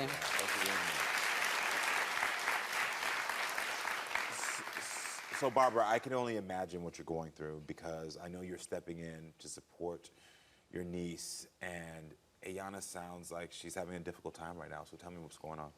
Well, for starters, I did get her at a young age with her mom because her mom actually got caught up in a little mischief, and then now she's wrongfully in prison, you know, fighting, trying to get out. And with that being said, Ayana just basically just wants her mom. I mean, I got not just Ayana, she has a younger sister as well. And with that being said, it's like no matter what I do, the school, CMO, mobile response, or whoever that's involved with Ayana. Wow, so Ayana, this is Ayana's mom who got 20 years in prison? That's her, absolutely. Wow. And so she went in when, how old was Ayana when her mother went to prison? 8. 8 years old, okay. So her and her sibling have been missing out on their mother for a long time. Yes. Yeah, okay. And so how does Ayana lash out at you? She calls me all kinds of foul names, like, you bitch, I don't have to listen to you. And, you know, she's just very aggressive and angry. Yeah, and what are your type of disciplinary actions? Oh, well, me, at that age, I take everything from her that she likes. Do you have contact with Ayana's mother? Every day. You do? Do you tell her what's going on with her? Every day. And what does her mom say? She tries to calm her down, too, and allowing her to know that, you know, she'll be home soon. So how often does Ayana leave the house and not tell you? Every day. Every day? She will say, I'll be back. And I wouldn't know when she come back or where she is. Because I would have to put her into the system as a missing person. So, you know, I think I had probably like 8 or 9 write-ups, missing person, because I can't allow her to be gone for so many hours and not report that she's actually gone. Of course, because you never know if something could actually be wrong. Absolutely. So how long would she be gone for? What's the longest amount of time? 2 weeks. 2 weeks. 2 weeks. So why won't they take her back at school? Because I know she's out of school as well. Oh, because she actually brought, like, marijuana to school, and the school has a policy to where, you know, as far as drug and alcohol, if you're tested positive, then suspension is in order, other than, you know, the regular protocol where, you know, you go into a drug and alcohol program. Yeah. And I have done that with Ayana like 4 times, but she wouldn't go to the treatment. So with that, the supervisor was like, she can't come back, that she need inpatient care. If a child is doing things like this, it's because they're screaming out. They're screaming out that I need help. I don't think any child is inherently bad. And I think that sometimes we forget that because we get so frustrated as adults. And so it breaks my heart that, like, this young woman who's screaming out has now got kicked out of school. You know what I mean? And of course, once you get kicked out of school, I can understand why she probably doesn't want to go to these other programs with you. Like, why she doesn't make that next step. You know, she's probably experiencing some sort of rejection and all these other stuff. Do you have your own kids? I do. You do? How old are they? My oldest just turned 36 on the 4th. Got it. Okay. Come on, good And my youngest is 33. Okay, yeah. So you already raised your children per Absolutely. se. I mean, this is still your child. You look at it as your child, but yeah. So so you're dealing with new issues with these kids. Right. It was, you know, me dealing with it okay, but as they got older, I too got older. Yeah. So now I address things differently, and I don't argue with her. You don't take it personal anymore. Yeah. Yeah. You know, if anything, she already knows that I'm more or less set to like just call the police. I wish that we only didn't have 911. I wish we also had a resource number that we could just call a social worker out, because it'd be a lot easier in these situations. Instead of a police officer coming, that a social worker could come and say, hey, let me help you. Someone maybe with some psychotherapy background. But these are my dreams for America. Well, you know. What do you like to do that brings you joy? Honestly, at this fishing, if we want to call anything fishing. Fishing? You like to fish? Yeah. Okay. Okay, I like That's that. the family hobby. Yeah, it is. Okay, well, good to know. Ayana is feeling a little uncomfortable. She's 16, so we're gonna try to make sure she's all right. Hi, love. You okay? That's who I talk to. You nervous? Can I say hello? It's mad cameras. You like, nervous? Yeah. I know. Good. Here, will you shake my hand? Nice You to meet you, can. Karamo. Nice to meet you, too. You want to come on out? It's gonna be a good conversation. Okay. Come on out. All right. There you All right. go. There you go. There you go. Woman up. Yeah. Do your thing. Do your This is thing. gonna be good out here. Everyone say hello. Everyone give it up for Ayana.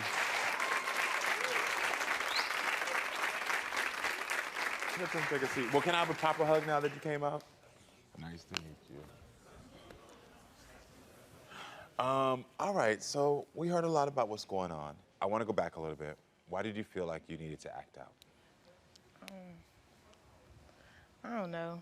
I mostly acted out because when I lost my mom, I felt like I didn't have nobody. So Yeah. I was just hanging out with the wrong crowds, and I thought drugs was a solution.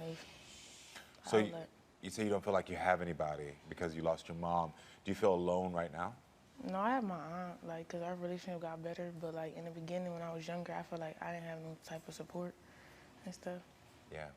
Do you still talk to your mom when things happen and when you're feeling a sort of way? Well, sometimes, not all the time, because I don't really want to stress my mom out because I know the predicament she in, but I talk to her about most of my problems. Do you feel like that you have the comfort from family and friends to support you? I don't necessarily fool with my family.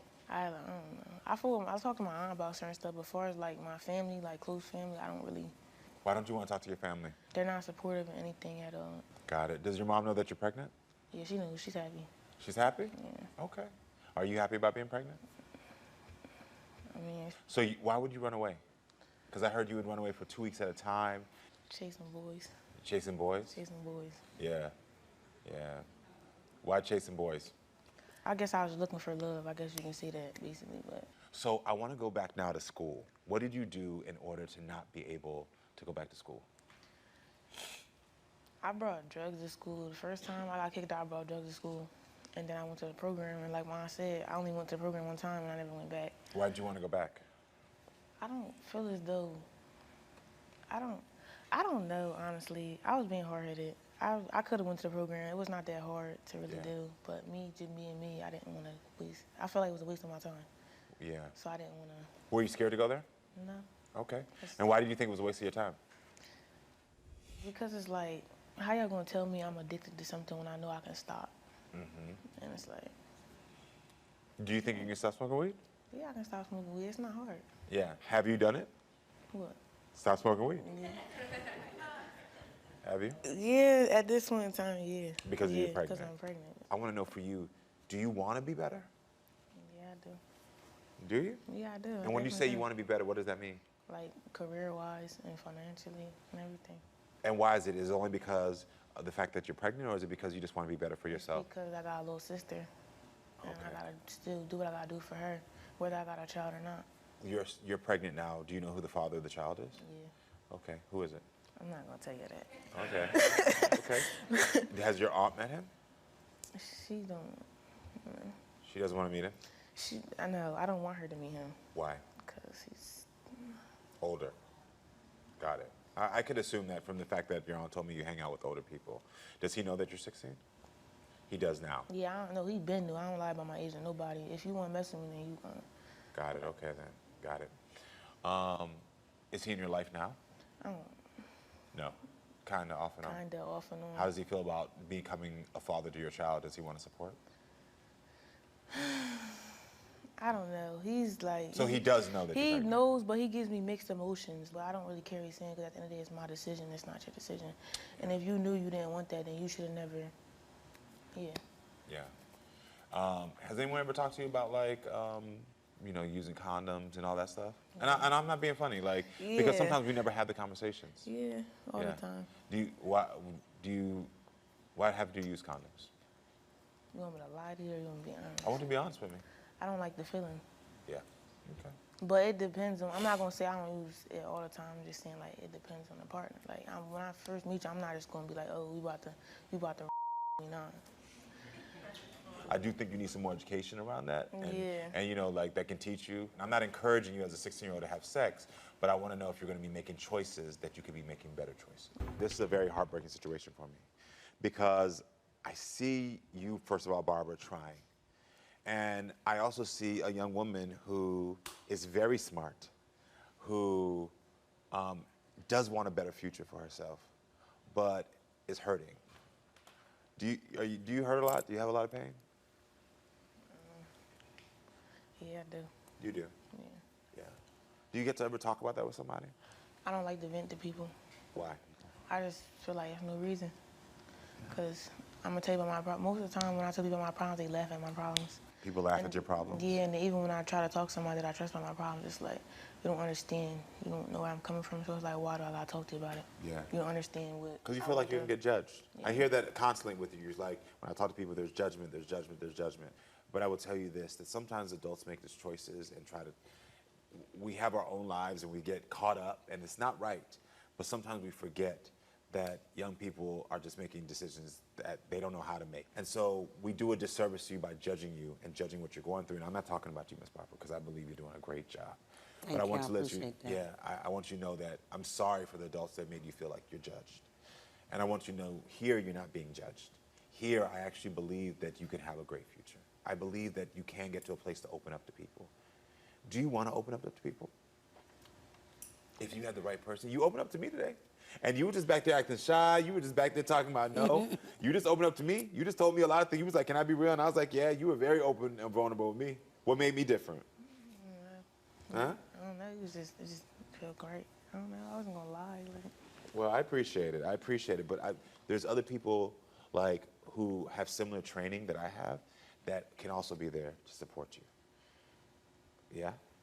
So if I was to say I could connect you with somebody who's similar to me, would you be willing to talk to them?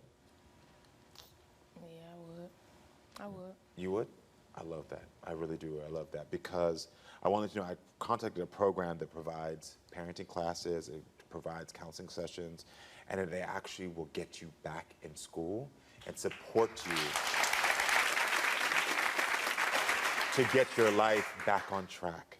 I want to note to you, we've already filled out the paperwork. I've called the director personally, and the director is happy to have you come. Happy. I want to know, will you commit to going to this program to get your life back in order? Yeah, I would. You will? Yeah? Are you excited? This is a good thing. You ready? How does that make you feel, Barbara? Yeah, I'm glad to hear it. It does? Yeah. Yeah. Yeah, it makes me feel good. Yeah. Yeah, 'cause it's like a start for her. A start for her. Yeah. Yep, that's a start. But Barbara, I got to tell you this as well. Is there anything that you want to say to your niece on this? Anything at all? No, I'm just happy that she's actually making the right choices. And again, like I said, her, being pregnant, having a baby, preparing to have a baby had actually calmed her down a lot. Yeah. She's doing a lot better. Yeah. But I want to make she's trying. I want to make sure for you that even when the baby comes, that you still feel like you can be in this calm state, that you still feel like I can make better choices. And you just got to get somebody that can talk to you, that can help you out. You know what I mean? Because you're not a bad woman. You're not a bad young girl. You're not at all. You just have had a lot of rejection. You've had people made you feel like you weren't worth something. You've had people made you feel like, well, maybe this is just all I get. But I want to be the second actually, because I know Ms. Barbara's did this for you, to tell you you are worth so much more. And you know that running away and things like that were hard. Anything you want to say to her? I apologize for putting you through everything I put you through, and I appreciate you for keeping me and my sister and not giving us away. Absolutely, not a problem. Gonna be all right. We're gonna fight this battle on our own, like we've been. It's not a problem. Don't make me cry, y'all. And we on TV too. Get it together. Gonna be all right. I know you holding a lot in. It's just the pregnancy hormones. Yeah, sure. We don't blame it on that. You're holding a lot in. Barbara, also, I know a lot of individuals like you who have stepped up and taken time to be there for people. I know this is not your biological child. I asked you what you like, and you said fishing, because I want to figure out a way. I told my producer already, I'm personally going to pay for you to take some time for yourself so you can be, yes. How you about to make me cry? No, seriously. You deserve a moment for you to say thank you. Thank you. And I really appreciate what you're doing. Thank you so Because much. it's people like you that literally step up and make our world a better place. Thank you. I Yeah. appreciate it. Y'all gonna be all right. Just know that I love y'all, all right? Okay, all right? Give it up for them. I am happy to report things are looking up for Barbara and Ayana. Take a look. Hey guys, it's me, Ayana again. I had the baby. His name's Amor Ellis. He's 6 months. You see, he's big. I love being a mom. It makes me look at life from a different perspective, and you know, it really humbled me. I'm focused on school now. So yeah, thank you for having me back, Karamo. Amor is really, really nice. You know, it humbled Ayana a lot, and it's like excitement with having a new baby in the house. Thank you, Karamo, for having us on your show. Ayana humbled a lot, and she really appreciates everything that you showed and told us as far as her learning experience. Thank you so much. Since the show, we get along a lot better. I'm focused on me. I'm focused on graduating. You know, I'm focused on getting my life to the next step. I don't even go outside and like run the streets no more. I love being home with my baby. And I'm not dating anymore. You know, I don't be running after boys. So yeah, my main focus is just my child right now. Since your show, we learned to get along with each other a lot better. We communicate a lot better, and we also get along and we go places. I love being a mom so much, Karamo. Thank you so much. Oh, and by the way, Karamo, thank you so much for my fishing trip. I really enjoyed it. I took my mother. She had a wonderful time. Thank you, Karamo. I am so thankful to hear these positive updates and that I was able to have such an impact on these people's lives. I'm truly grateful for all of you, believe me. Thank you for being with us. Make sure to come back next time, friends, so we can keep talking and we can keep growing. I love you all. I'm the parlay king. My wife, Shantia, fell in love with my lifestyle. You know what's losing me money? Being married. The reason why she fell in love with me, I drive nice cars. I'm focusing on a lot of overseas trips for next year, but I'm just getting started in this. I make money on FanDuel, DraftKings, every app you can think of, Parlay Kings. It don't even matter what sport it is. I got a nice little system and rituals. I watch the players before the game, I watch the players after the game, but I can't give too much. Karamo, you can learn a thing or two from me about hitting it big. The way I see it, Shantia, she just want all the money for herself. She gonna take trips, she gonna go to casinos, she gonna get her hair done, she want the car, she want everything, but you gotta play to play, you know? She ain't even paying her fair share on the bills. So she want me to pay for them? Karamo, when this all over, I'm gonna be the parlay god. Halo me. I'm all about my money. And my wife, she needs to realize that. She said I got a gambling problem, but I ain't changing for nobody. When we all done, you gonna tell Shantia to kiss the ring of the god. Wow. Wow, okay, well, Shantia is here. Welcome to the show. Wow. Listen, Shantia, thank you so much for being here. We heard it. We all saw it. We all had a reaction. But you tell me from your point of view, what's going on in your marriage? Oh my gosh. Right now, we are not in a good place at all. We are in the process of divorce. We've been together 8 years. We love each other. I love him. He loves me. But sometimes love's not enough. Is it because you think Ian has a gambling problem? Yes. Why do you feel that way? Because that's all he does. You see, he calls himself the parlay king. He's not very good at it. Wow. It's gotten ridiculous. Like, he will go bet on anything. He don't even know anything about it. His rituals and stuff that he does, to each their own. Yeah. But that's not what I'm trying to do. Like, you taking away from us with these parlays. We need money for bills. We got 4 kids. So how much money or how much debt is Ian in right now?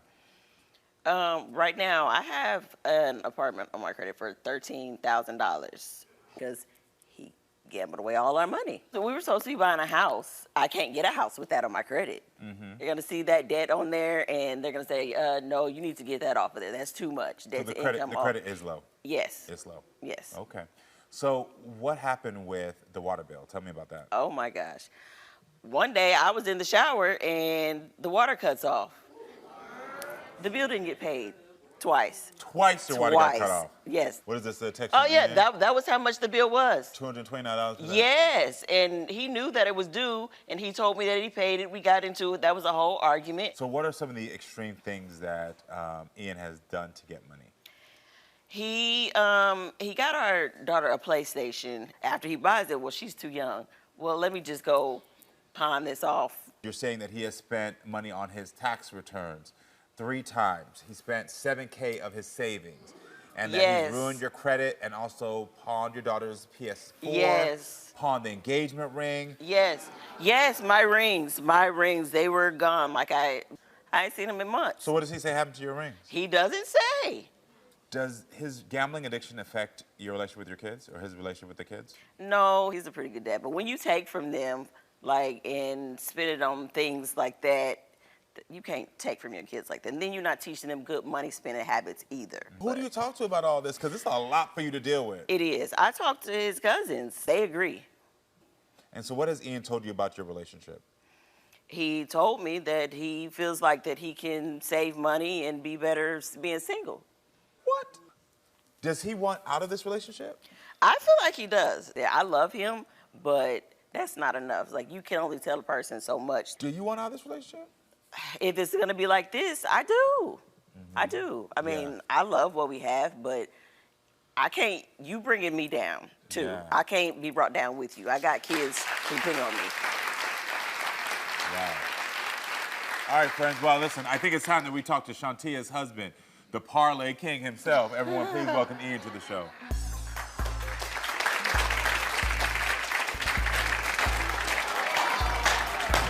Yeah, clap it up. Ian, so you said after the show you won't be the Parlay King, but you'll be the Parlay God. Please God, explain I'm to me. already working on it, man. Yeah. How are you the Parlay God? Check it out.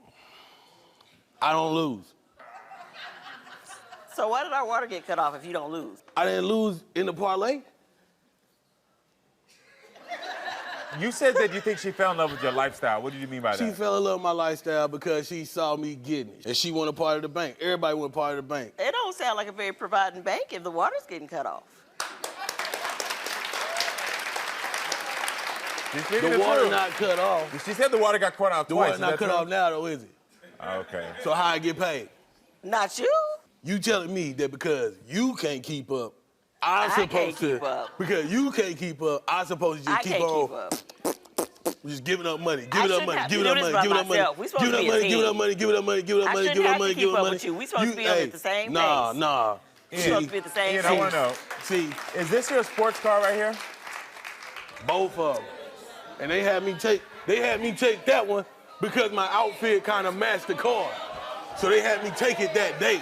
You can't You just do the car know started. your feet are not touching the ground in these photos. My feet, look, they on the ground. No, that's Photoshop. See, it's these delusions that I deal with that he just think he the parlay king, parlay guy. That's my, look, you see that building back there? That's my garage. She mad because that's why she don't know nothing about none of this stuff. You can afford those They all cars, mad but you because can't afford to they keep the don't water know nothing on. about none of this stuff. You So can I afford these do cars what I but gotta not do. keep the water I'm on. the parlay king. Heavy as the head to wear the crown. Where my rings at? Heavy as the head to wear the crown. Where your rings? Where your rings? Look In the for 'em. PlayStation. You Look pawned the for 'em. PlayStation. Where are the rings? PlayStation. Look, why? Where? Okay, let's when see. you do But you got that car? logically, when you think about it logically, That's when the you think whole about it house. logically, think about it logically. That's the whole Think house. about it logically. 2 years old. She can't even hold the controller. You bought it. She can't even hold the controller. All jokes aside, Ian, Shantia is not the only person who thinks that you have a serious problem here. Your cousin Alonzo is also here to talk about your gambling issues. Everyone, can we please welcome Alonzo to the show? That's funny.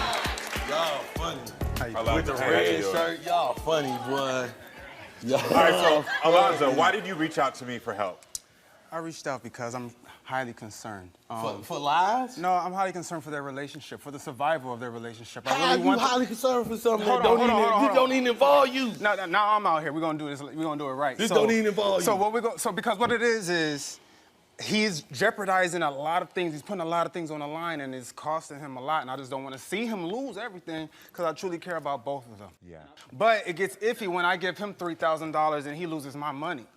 So you've given him $3,000 and he's lost your money. That's right, like, cause he has all these crazy superstitions about lucky socks and lucky gloves Yo, It ain't, so it makes sense now why you're involved in this, because not only are you seeing their relationship being deteriorated by this gambling problem, but you've also been affected by giving him money and him losing your money. That's right. $3,000 is a lot of money to give somebody. Yes, it is. I mean, he's really good at convincing you. He'll be on $300. That's $300. How much money does he actually owe you? No, that's $100. $3,000. $3,000. Your cousin just said you owe him $3,000. What is your response to that? He tried to get in. He tried to play the parlay. You try to play the parlay. You got to pay the play. If you lose, you lose. I ain't playing for you. That ain't my money. That's your money. I understand what he's You saying. try to play. You try to. If you can't hopscotch, you gonna fall on your face once you roll them little rocks on that. I understand what he's saying, but I wasn't guaranteed no payout. It wasn't about me. I wasn't guaranteed no payout. I was never told I was gonna win anything. So it was more of an investment than me trying to play a parlay. Got it. It was definitely more of an investment. But then it gets crazy and it gets extremely hurtful when Shantia calls me very upset. Alonzo, what did he say when you asked for your money back? He said he's gonna win it back. He said, I got you. I'm going to just keep investing in the parlays. Oh, the Rams play next week. Oh, the Lakers play next week. As soon as I'm going to make this parlay, I'm going to pay you back. And then either the team loses or he bets wrong. Regardless of the thing is, he's 0 for 10. Hey, nah. Wow. That's with somebody else's money. With my money. So you owe somebody else money. I'm perfectly fine pocketing Alonzo, I want to know, what do you think that Shantia should do about their marriage? I honestly... I don't know what's needed, but some sort of counseling is needed. Some sort of counseling is needed because I don't think Ian takes it serious. I don't think he takes it serious at all. I think Shantia is very serious. Like when we start talking about PlayStations and taking from kids and lights, like you let my water get cut off, we got a problem. And it's just alarming when he's giving away things that's jeopardizing the family. She's crying, she's upset, bills aren't getting paid. You're risking livelihood at this point, and I don't think a parlay is worth it. Karamo, this is how I feel about it. I love him. And this is really what he truly believes, I'm not gonna stop loving you, but you gonna have that by yourself. So your wife just said that y'all are about to separate. You don't want that. And that's Your why wife we're just here. said that you're about to separate. Let it settle How does in, that make bro. you feel? I just trying to get money, man. I'm tired of being broke. I know you're tired of being broke, and that's why gambling it seems so enticing to people, because it's a quick fix. But there's an ugly side to that, which is what you're living right now, where you're losing the money. You are not winning in life. Let that sink in. You are losing money. You're about to lose your wife. You're about to lose your family. Stop chasing a win. You got a win right there. Look at the win you already got. Can you turn to your wife right now and say, I have a gambling problem? Hold on. It's okay. It's all right. It's all right. Take your time. It's all right. I may, or I may not, but it looks like I do have a little bit of a problem with gambling. Give me a hug. Give me a hug. All right. Because the thing is that I understand, take a seat for me. I understand you took a big step there. And for the first time since you've been out here, I see a man. I don't see a jokester.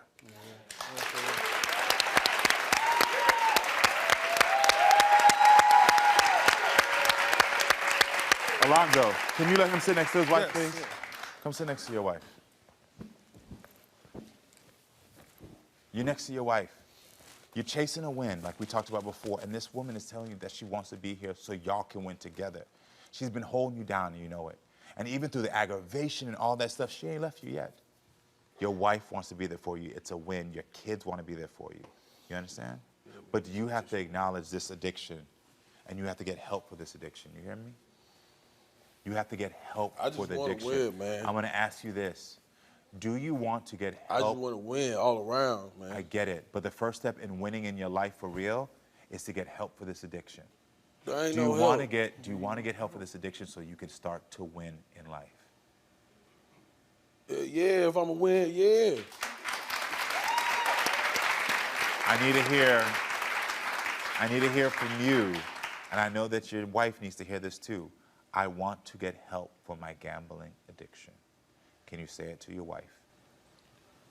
I want to get help from my You got it.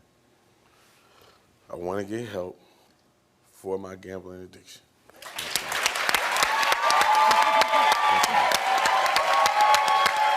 Good job. Good job. I know that was hard. Good job. Good job. We're going to get there.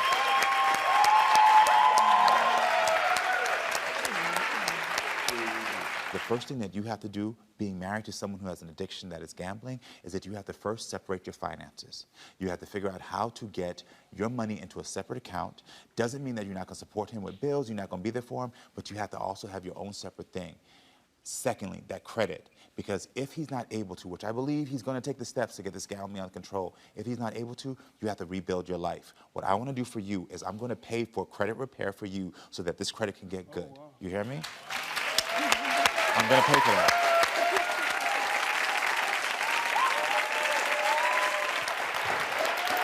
You're welcome. You're welcome. You're welcome. You're welcome. You're welcome. You're welcome. You're welcome. It is going to be tough because you're going to have to weed yourself off of commercials. You're going to have to weed yourself off of internet ads. You're going to have to weed yourself off of all the things that say win, win, win. Gamblers Anonymous, they got stuff like this. It's going to be a journey, but I promise you, the same way somebody can be sober for many years, the same way I'm sober for many years, you can get sober from addiction of gambling. And you have to change your lifestyle, but you got somebody here, you got somebody there, you got somebody in this audience who want to support you. Yes. All right? You got it? Y'all gonna be all right. I believe y'all gonna be all right. All right, everyone, listen. Gambling addiction is uncontrollable urge to keep gambling, despite the toll it may take on your life. Gambling can stimulate the brain's reward system, much like drugs or alcohol, which leads to an addiction. If you or someone you love has a gambling problem, please call the National Problem for Gambling Helpline at 1-800-522-4700. You can get some help. Y'all got this. Y'all just saw a man. He took a big first step here today. Y'all gonna take it. You want my ring? You got the ring back! Did you get the ring back? Look at that, the ring is back!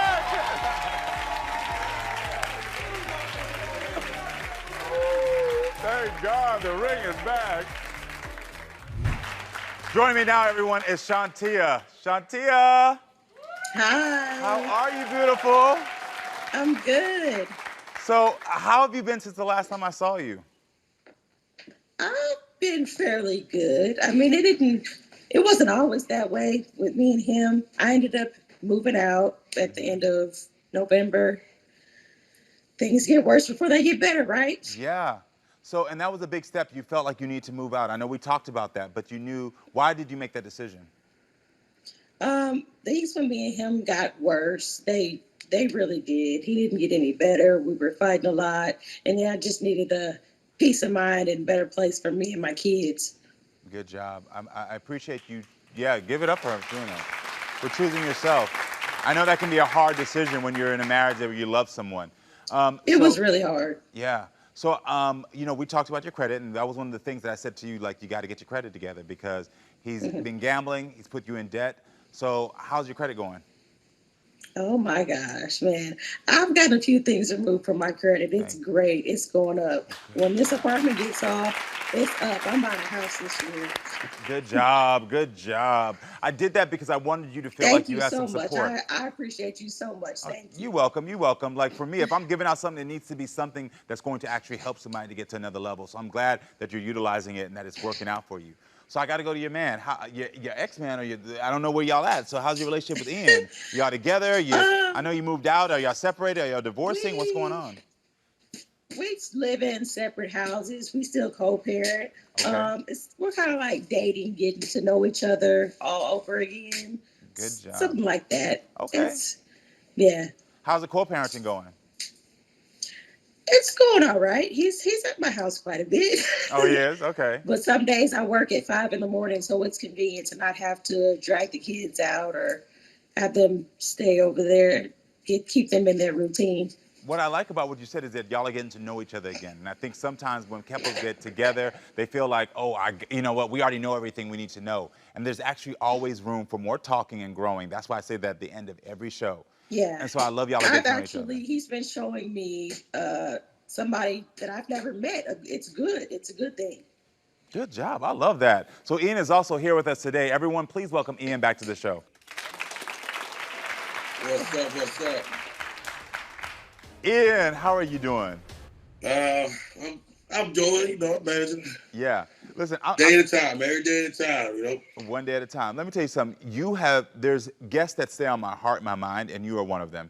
Because people don't understand, because, you were out here joking. They don't understand what a big of a step it was for you to admit that you had a problem. And I think sometimes people are just like, oh, he could have did more. And they don't realize when somebody is struggling with addiction, for even them to make that, I was just so proud of you. So I got to ask you, yeah, give it up for him. He made a big step. I got to ask you, first thing, when was the last time you gambled? I ain't gambled no more. Good. Ultimately, since. So, when was the last time? November? Since the show. What about the Super Bowl? Yeah. Nah. And that's tough because, like I said, it's my birthday week, so. But at least you stayed strong. I'm proud of you for staying strong on that. Yeah, seriously. You told my producers that you were putting in work on yourself, but not getting any abs. What did you mean by that? Yeah, as you can see, I still got like a kind of a round figure.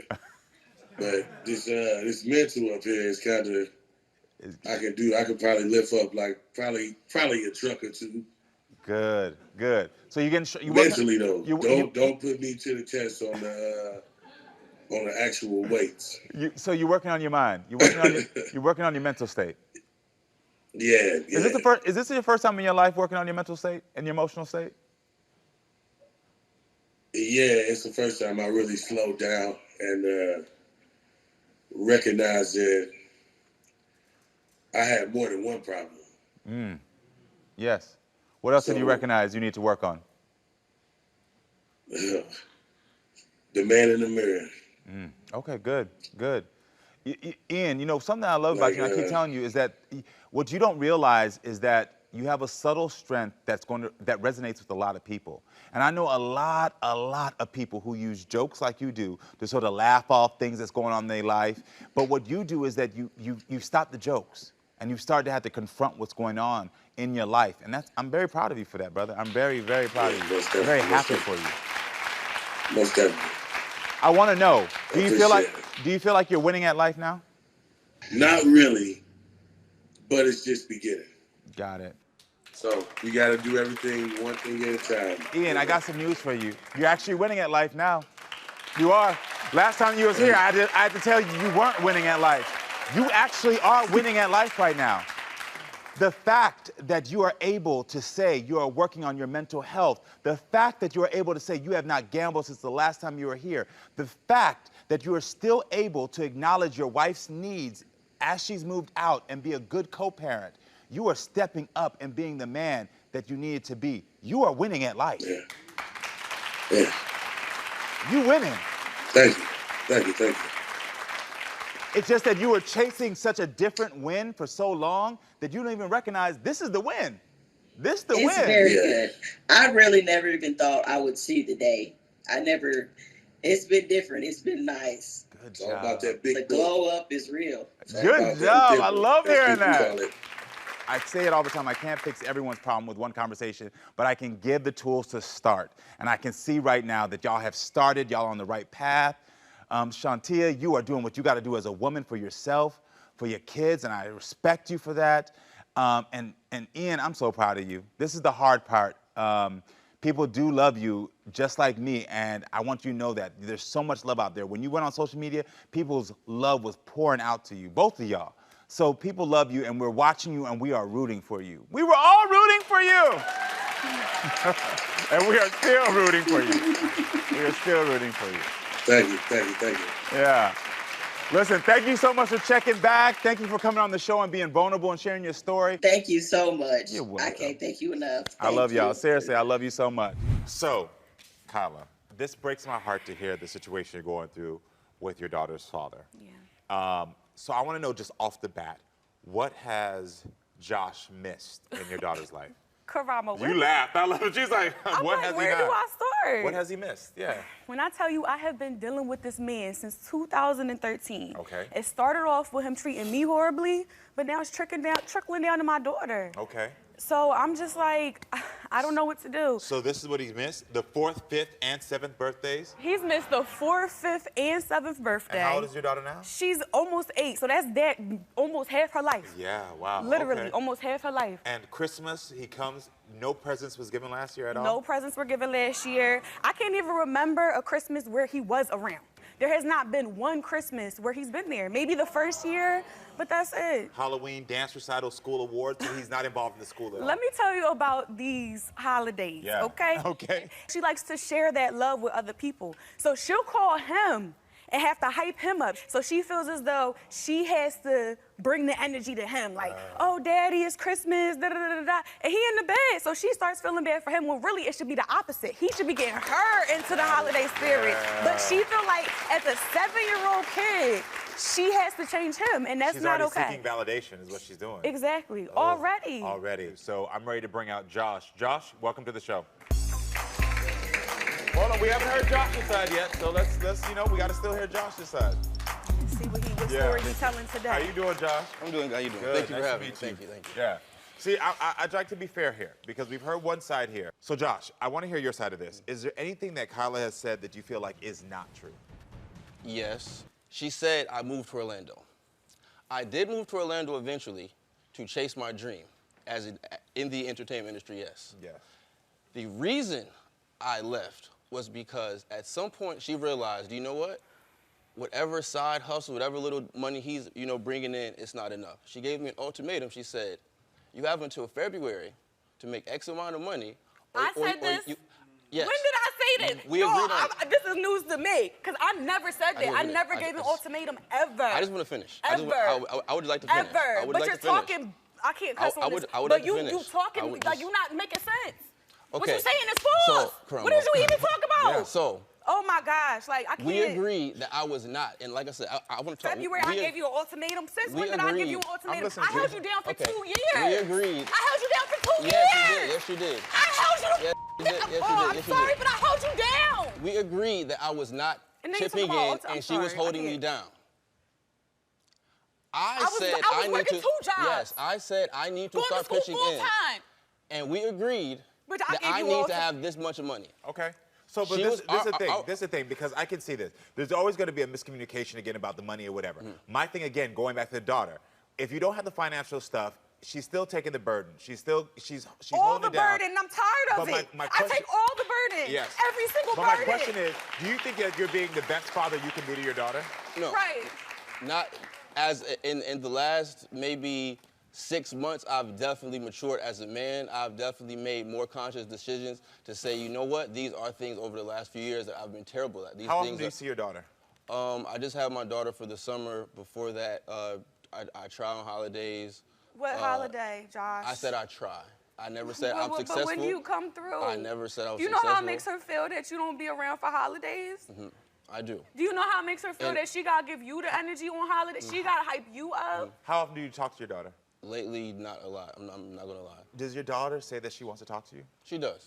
Does she say she wants to spend time with you? She does. And then what's your response to her? My response is that what I'm out here doing, I'm trying to do for us, and me and mommy cannot get along right now, so I can't do that with mommy. And as I am doing this, I hope you see the fruits of my labor. But Josh, you've been saying And that that's for the best- you've been saying that for 8 years, I have. and there's no change. So my producers There's told me no that your change. family lives like 5 minutes away from her, and you'll go visit your family, but you won't see your But daughter. won't see when we lived in Georgia. Yes, I used to have to force him to take her. Is that true? I used to have to force him There to take is her. always details in this. Where she was at next door to my apartment, I had no car, so I said, Kyla, I will watch her, but can you please just drop her off? The only detail that I'm concerned about is your daughter. And Correct. so, like, I'm hearing a lot of all this I've stuff that's going admitted to on. that. So I've admitted that she has the short end of the stick. You said everything. I'm you not have lying. said that everything she has That's said why I is said correct. the final result, Is and me that- as a man, I have to look at myself in the mirror every day and say, no matter how it happened, no matter whether it's my fault or her fault, that's that. So my Fortunately, like Kyla she, said that you're always on your phone instead of wanting to play with your daughter. Is that true? no, No, it is. no. It is. This from is your the perspective. this is the longest she spent in a room with me in the last 8 years. I don't know how No, she would know it that. is. Let's bring it back to when you came to visit Philly. And I was supposed to be in my room the whole time, and you were supposed to be downstairs with her, whatever, taking care of her. Watching and TV, I yes. had to go downstairs and facilitate a game for you to even interact with her. I had to say, let's play she Uno, did this, so we can interact. when You were she sitting did on thi- the couch on your phone, and she was sitting on the Once floor, again, this and she can- came to me like, Mommy, Daddy's here, but he's not spending any time with me. Once like, again, this is true, but this is why. he's saying My stuff is daughter true, but was then going sitting back down on his there. word. My daughter was sitting down there, turned on the TV, and got stuck in YouTube. She got y'all. But I you know know that why kid. she did She that? got stuck in YouTube. Because you weren't interacting with At her. first, I did with interact. her. That's what I'm. This is what you Kyle, I want to know. My producer said that you have something here that you want to present to Josh today. Is that Yes, correct? I do. What is it? So Nalea actually wrote you a letter. She wrote you a letter. And, you know, I tried to get her to express everything that she was feeling, but she loves you so much that, you know, she expressed what she could. And I'm gonna read it to you. She said, Daddy, I want to start off by saying I love you, and I appreciate you for being my daddy. I don't want this to be emotional, so please don't take this to heart. But to start off, I really want to talk to you more. I love to FaceTime you, but I would rather see you in person. She said, I'm not trying to force you to do these things, but it will really make me happy. But if you call me, don't talk about this letter because it will make it a little awkward. But this is the end of the letter, and I want to say I love you so, so, so, so, so much. And I appreciate you. XOXO Nalea, your sassy and pretty daughter. What do you think about that? I wish my daughter was here. I wish my daughter was here so I could reply to that to her. Because like she said earlier when I was backstage, she is, for a 7, almost 8-year-old, she's extremely in tune, you know, with her emotions. She's very perceptive and aware of what's going on. I can hear it in the letter. We have so much bad blood. There's nothing I can do. But you from know the what? heart, I don't get y'all. Sorry to cut you off, but I have to make this point. And I Continue. want you to answer this. I want you to answer this. Matter of fact, look at me and answer this question, please.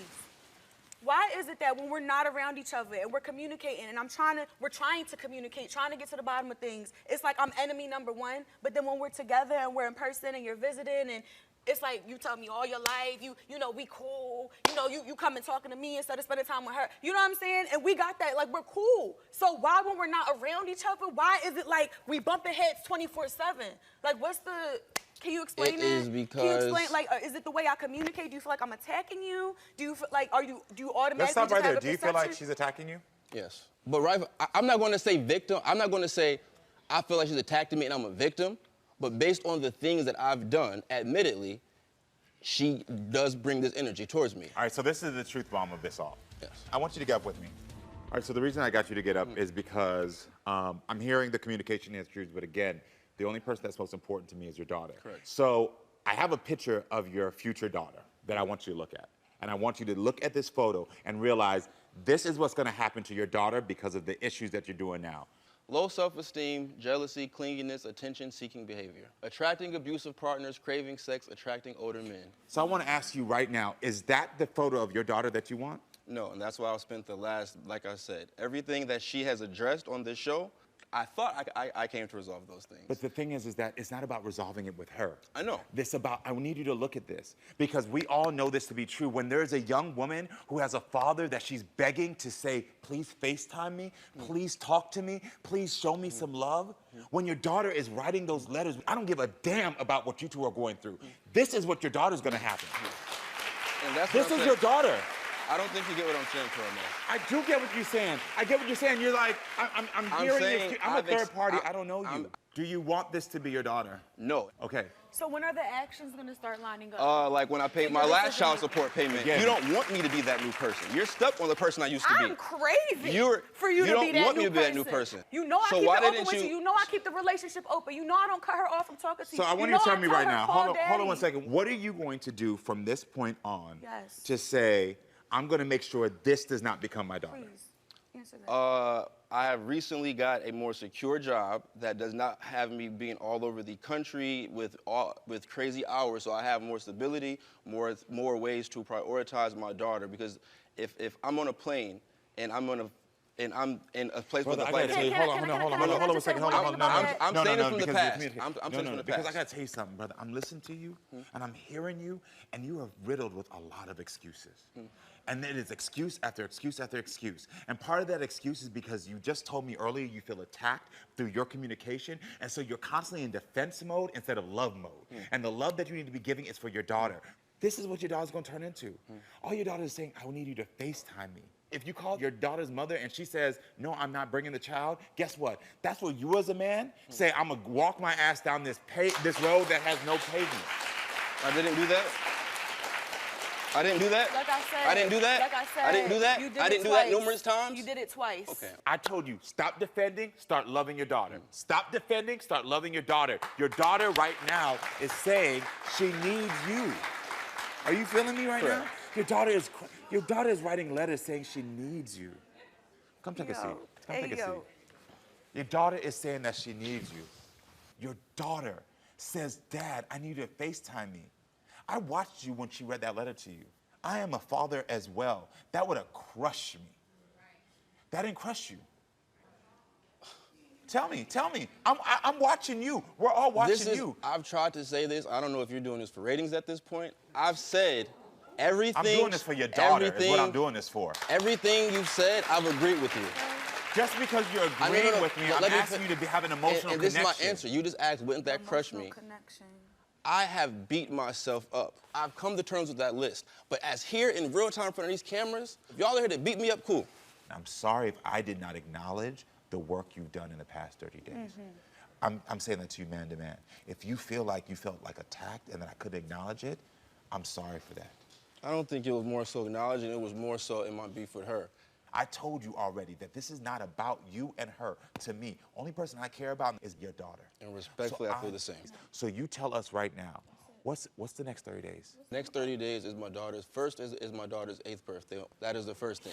I've communicated with her in the last 30 days. What are we going to do for this birthday? What do you think you can do?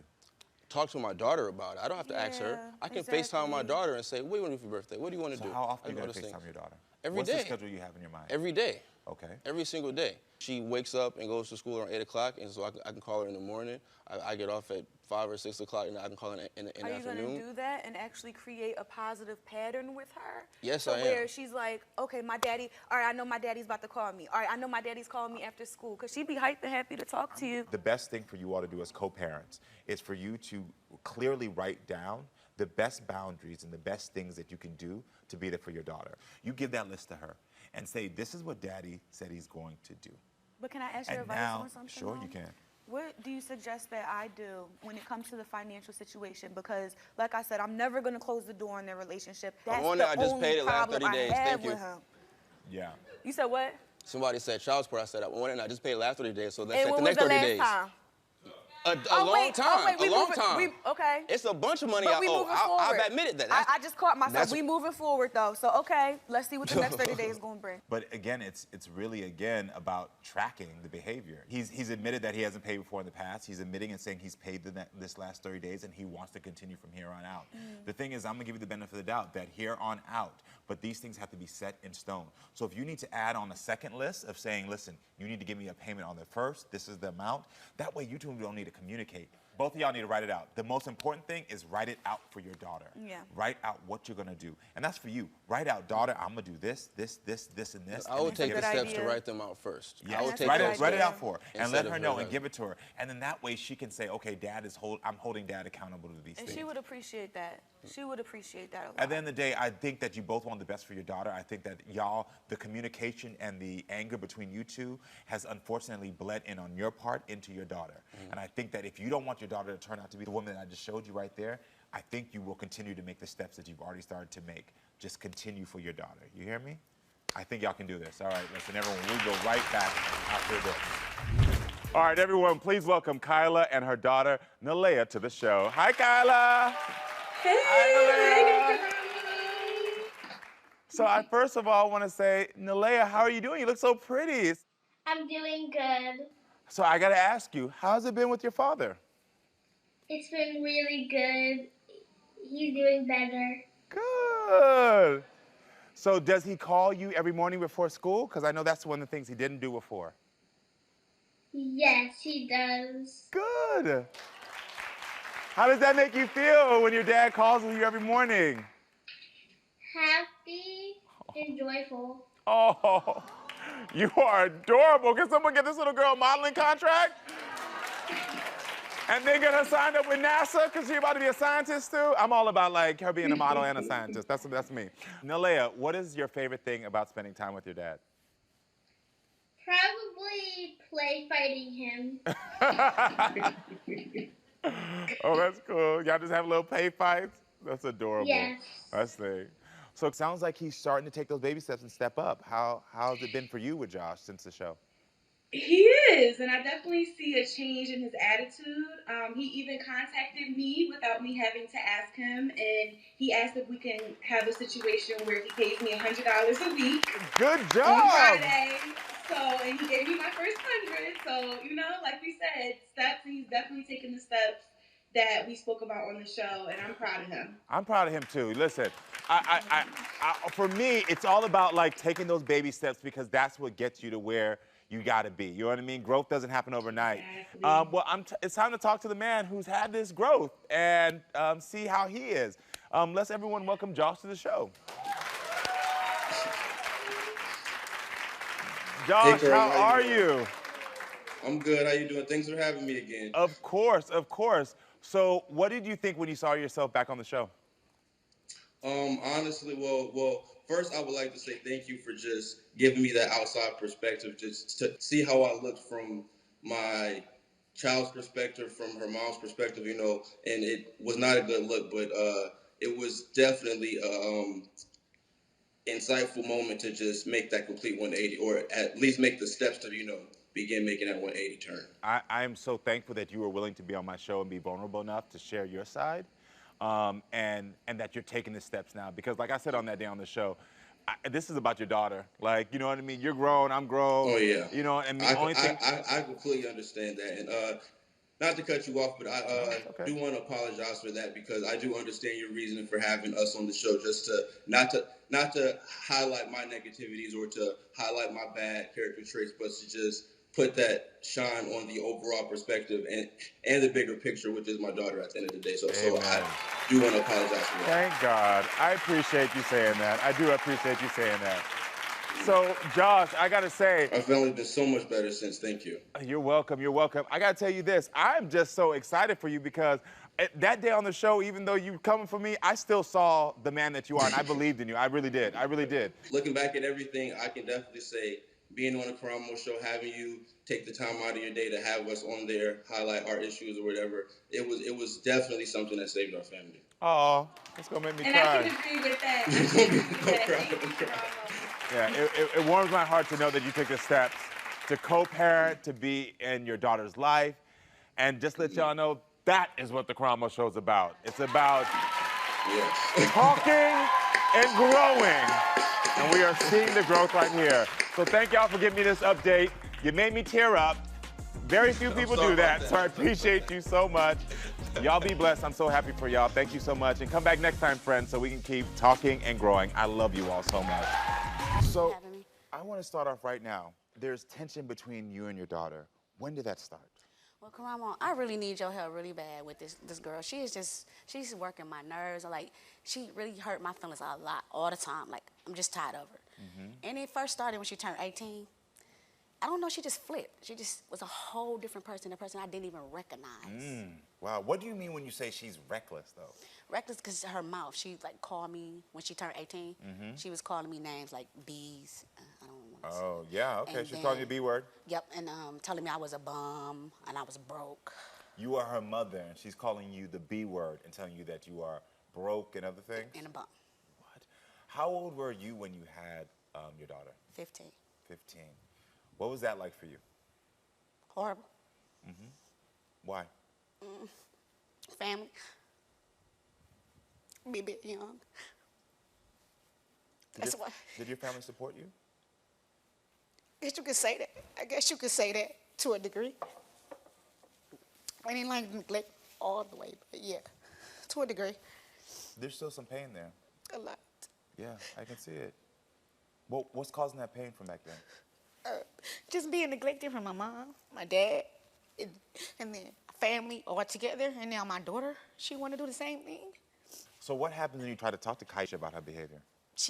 Well, the last time she just had left and went to Appleton without even telling me and took my grandbabies too. So I didn't even get a chance to see my last grandbaby when she was born. I didn't see her till after a year. Wow, okay. So she was like, when she come back, oh, Mom, I'm so sorry. I don't know why I treated you like that. And I'm like, Kaisha, it's okay. You know, I just want to make it better now. I don't want to keep dwelling on our past because that's not going to fix anything. When's the last time you saw Kaisha? About a month ago when she claimed she was going to go to school board, and then didn't come back for 5 days. So I was calling her trying to find out if she okay, and she didn't take no change of clothes for the girls. And I'm like, okay, well, you didn't take no change of clothes. She's like, oh, well, Mom, I bought new clothes. I'm like, why would you buy new clothes when they have new clothes here? Why are you wasting money and stuff like that? Oh, Mom, I'm not wasting money. And I'm like, okay, Kaisha, you know, that's fine. Yeah. But when you coming back? We just out here having fun. Having fun for 5 days with no coming home, changing clothes, washing them girls' butt. Where are y'all? Yeah. Where are you at? Where you at with my grandbabies? Understandable. So these are young children. Yeah, little girls. I understand. Listen, I love hearing your side of the story because it gives me a lot of perspective, especially you asking me for help. But now I need to talk to your daughter, Kaisha. Kaisha, come on out, please.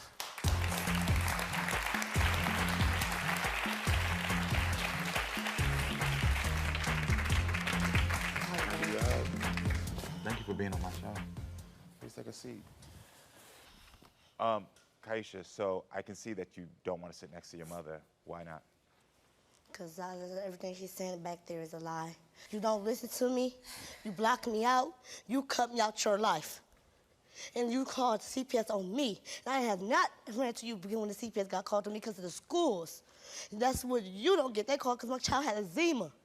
And I have not ran to you. A couple times you put your hands on me for no apparent reason. A lot of times. Kaisha, I want to know because you just said a lot right there that is shocking me right now. So what happened between y'all? You're saying that your mother called CPS on you and your children? My mama have done a lot. I ain't called no CPS, but Yes, that's you what did. she said. That's They what said, no, I left Friday. I did go do what I had to do for my child. That was with my friend. And my friend bought my clothes for my child and me. We washed our butts. But as she's sitting here lying on TV, brought me on here for what? She's a compulsive liar. I'm not a compulsive liar. You are. Yeah, whatever. That's all you do. Right. You don't right. listen to me. You right, Kaisha. You right. You break me out. You block me out. You right, Kaisha. You right. You totally right. You said, I don't care for you. I care for you more than anybody. Well, you took money from me. I'm just telling you right now today. You took me. If you don't give me no respect as of today, like I told you before, it's over. I don't want nothing else to do with you. You can take your kids none. and go. Y'all can just go. Because I don't want to deal with it no more. I'm done. I'm totally done. Latrice, I want to know, why does Kaisha think that you stole her money? I don't know what kind of money I supposed to steal from her. I gave you $3,000. You still ain't gave it. Get it right. Gave. No. Something that you owed me. I don't owe you nothing. You stayed with me over a year for free. And I don't owe you a penny. You didn't pay for no food, no my nothing. Whole life. Your whole life. You told me out your mouth that I owe you since a child. I never told you that. Yes, you have. No, I did not. Yes, you have. Oh, I should have never came to the show with this girl. I swear I should have just stayed at home because this is ridiculous. Well, no, because if you want help, you came on the right place because I want to be able to support you all. I want to know, Kaisha, from you. You said 3 weeks ago you moved out. I want to tell them what happened. I didn't move out. She kicked me out. That's a lie. That's not a lie. I got the messages. You want to see them? I never told you yes, had to you leave. did. I never said that. You told me you could come get your stuff and go. Yes, but I told you could come and get your stuff but because you wasn't leaving. That's not the point. I don't have to tell you what I got to do. Okay, you're right. You don't got to tell me nothing. You're right. You can stay in my house and tell me nothing. You totally right. You're right. When you can stay with me, you can do whatever you like. You don't have to tell me anything. Kaisha, I want to know. Kaisha, I want to know something. Is this the message you said that's from your mother?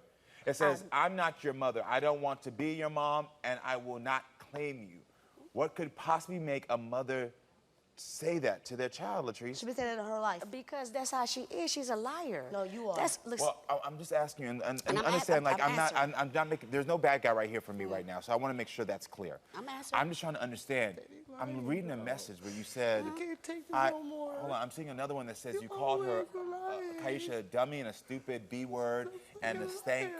You know, I'm looking at the message. This was after she'd already sent a voicemail to my daughter's phone, Latrice's phone, and said that if I left, oh well, I don't have to come back if I don't want to.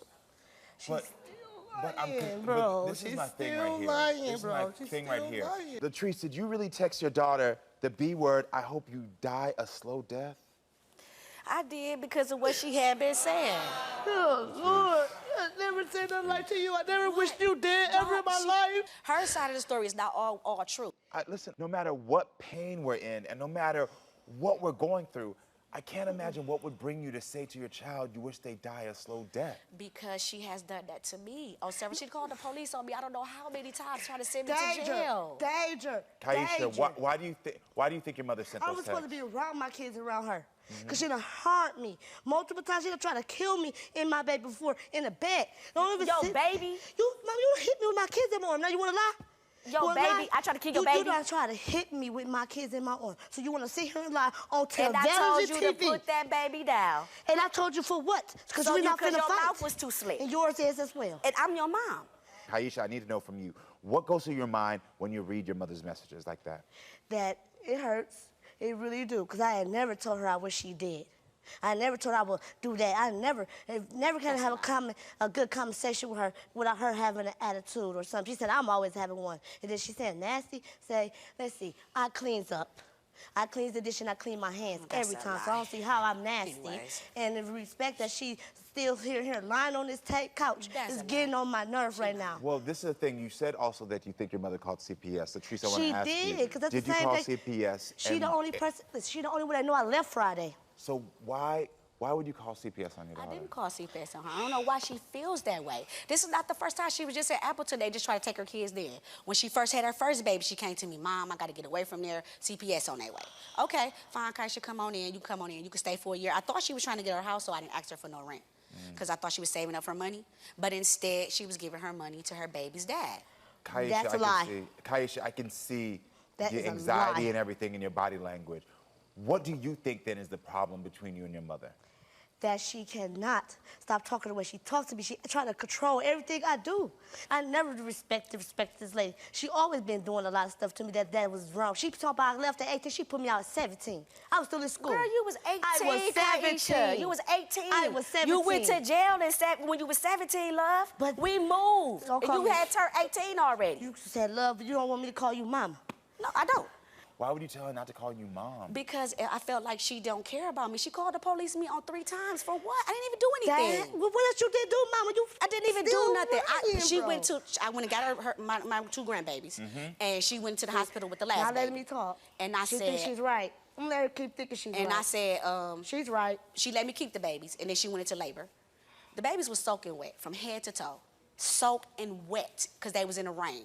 I kept the babies, brought them home, dried them, put them in the bath, put them on new clothes and everything. And I'm like, she went in labor. I'm like, Kaisha, well, can I just keep them? Because I hadn't seen them in a while. Can I just keep them? Yeah. No, my best friend is going to keep them. I'm like, but why, Kaisha? Why? Like, why can't I see my grandbabies? No.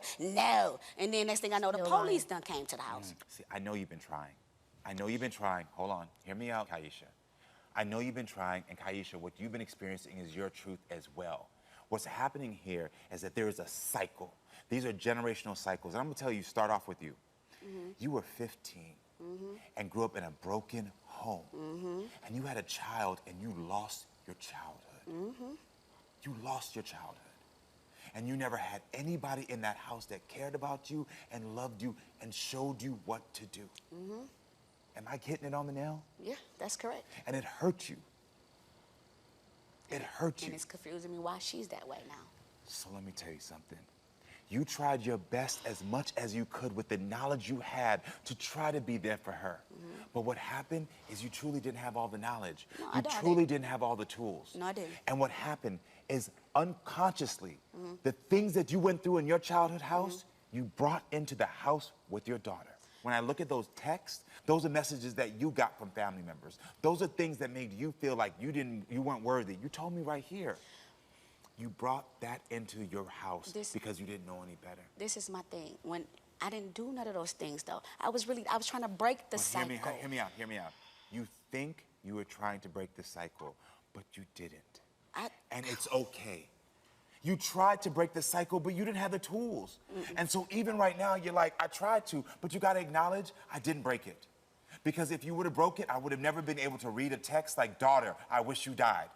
It's after. It was I after understand. the I build up. understand. No, it wasn't. It doesn't matter the build-up. Hear No, it me out. wasn't. Listen to me. Listen to me. It doesn't matter when it happened. You weren't able to break the cycle, and so what happened is that when anything that triggered you from your past came up, it just triggered you to go straight into what you were taught as a child. She put me out This is for what you were keys. taught. This is what you were taught as a child, and you tried to break it, but you weren't able to because you didn't have the skills. Kaisha, I'm gonna ask you a question because you are a product now of the cycle. I wanna ask you this because I've heard some things about going on in your family, and I'm not saying you're a bad mother at all, but I'm hearing some things. Do you believe that the cycle is continuing with you? How do you treat your children sometimes? I could say I could be mean here and there. You beat them, but Hold on, don't do that. Because I don't beat my child. Hold on. Or But none you of just that. said, because you were almost there before, is there moments with your children that you think maybe I haven't made all the right decisions? I could say some. Yes, and I'm not blaming you either. Hear me out. You didn't get the tools. You didn't get the tools. You didn't get the tools, and you didn't get the tools. Neither of you are horrible women. Neither of you are horrible mothers. You are people that are in a situation where you don't know how to break the cycle. This is generational pain that is being passed down and down. And it can end with you. But it has to be acknowledged, and you got to start to figure out how to communicate. I have tried that with her. That's the thing. I can't keep pushing let me myself be for real someone with you. who don't want it. Let me tell y'all something. She blocks me. Let me tell you something. She Hold on, do hear all me that. out. Hear me out, Kaisha. You all, unfortunately, can't unbreak this cycle together. And so that's why y'all are going in circles. That's why it's called a cycle, because y'all don't know how to communicate, because the only thing you're communicating from is trauma. So what I want to do for you two is I'm going to offer you therapy today. Please, Latrice, can you make the commitment for me? Can you make the commitment to go to therapy to heal that little girl that's in you? To heal that little girl in you so that you can start to heal the little girl that's sitting there. She's not gonna Can change. you commit to therapy? Yeah, but she's not gonna The change. answer is yes. Just say yes. Yes. You can commit to healing that little girl. I'm going to give you, listen, I understand in the Black community, we don't have access to therapy and the tools we need. I'm offering it to you so you can heal that girl. Okay. Yes? Accept. Well, joining me now is Latrice and Kaisha. Hey, y'all. Hey. How y'all doing? Hey, Karamo. You both look beautiful. Come through. Thank you. Yes. Well, Latrice, I hear you and Kaisha are in a much better place since the last time I saw you two. Please tell me what's going on. Well, Karamo, I just first want to thank you. Like, coming on your show has changed. So, look, I'm almost about to drop happy tears here, so let me calm down. Okay, so I appreciate you so much for allowing us to come on the show and giving us some real insight into our life. And, yeah, I appreciate that. You're so welcome. You deserve it. You deserve it. Thank you. Kaisha, Sorry. you say it again? You about to call? You're going to make me cry. I really thank you for bringing me on your show with me and my mom. I love it. And I built a lot of respect for myself and built me to be more happier than what we usually would be. That makes me so happy to hear because I could tell there was pain there, and I just see the joy in y'all. Like, do y'all see the joy? Well, Kaisha, you know, millions of people saw the clip where I begged you all to go to therapy. Did you keep your commitment? Yes, I did. It Good helped me job. out with my attitude and my me opening up more, not hiding it, you know. Latrice, were you also able to commit to therapy? Well, no, I didn't commit to therapy. I okay. didn't, but I'm still willing and open to therapy because I think I need it. And I don't know, but me and her in such a good place right now. I was more focused on that. Listen, I love that because the thing is that I can only give you a step or a tool, but then it's your journey. And the fact that you're saying you're open to it now, what you are saying here is what's true for so many people, is that like sometimes you can be offered therapy, but if you're not in the space, you can't take it. And I love that you're like now in a space where you're like, I feel better, I'm smiling more, now I want to go. Amen, I love that. So Latrice, you said being on the show opened your eyes. How so? Well, looking at the clip and me saying some things, texting some things I definitely didn't mean, and I shouldn't have had text in the first place, and there's no excuses for it. And thanks to Kaisha that she actually put the effort in to make that change, because without her, it couldn't be possible. Yeah. Good job, Kaisha. Kaisha, you hear your mama over here giving you props? I love you, Mama. Kaisha, you hear your mama over here giving you props? Yes, I'm trying to. Oh. No. That's beautiful. So. And I get to say to my mother. Yeah. Thank you. You two have a beautiful future ahead of y'all, and I'm so happy for you. Y'all done set a pattern. There's gonna be 4 generations down the line now that are gonna be happy and healed, and they're not gonna realize it because it started with y'all. Hey, okay, thank you. Good job. Well, thank y'all so much for being here. I appreciate y'all. I love y'all so much. Appreciate you too. Yes, I love y'all. You too. Well, listen, I say it all the time. I can't fix everyone's problems with one conversation, but I can give them the tools to start. And I'm so proud of you both. Keep doing the work to heal and be whole. And for everyone at home, thank you for being with us. Make sure to come back, friends, so we can keep talking and growing. I love you all. Welcome to the show, friends. Today we are solving a DNA mystery. My first guest, Hope, has been searching for her father for 23 years without any clue of his identity. But just 3 years ago, at a gas station, she met a man named Tim who approached her and said, "I think I might be your dad, and I'd love to take a DNA test." Hope has been wrestling with this information for the last 3 years, and today she's finally ready to sit with Tim and learn the truth. Everyone, please welcome Hope to the show.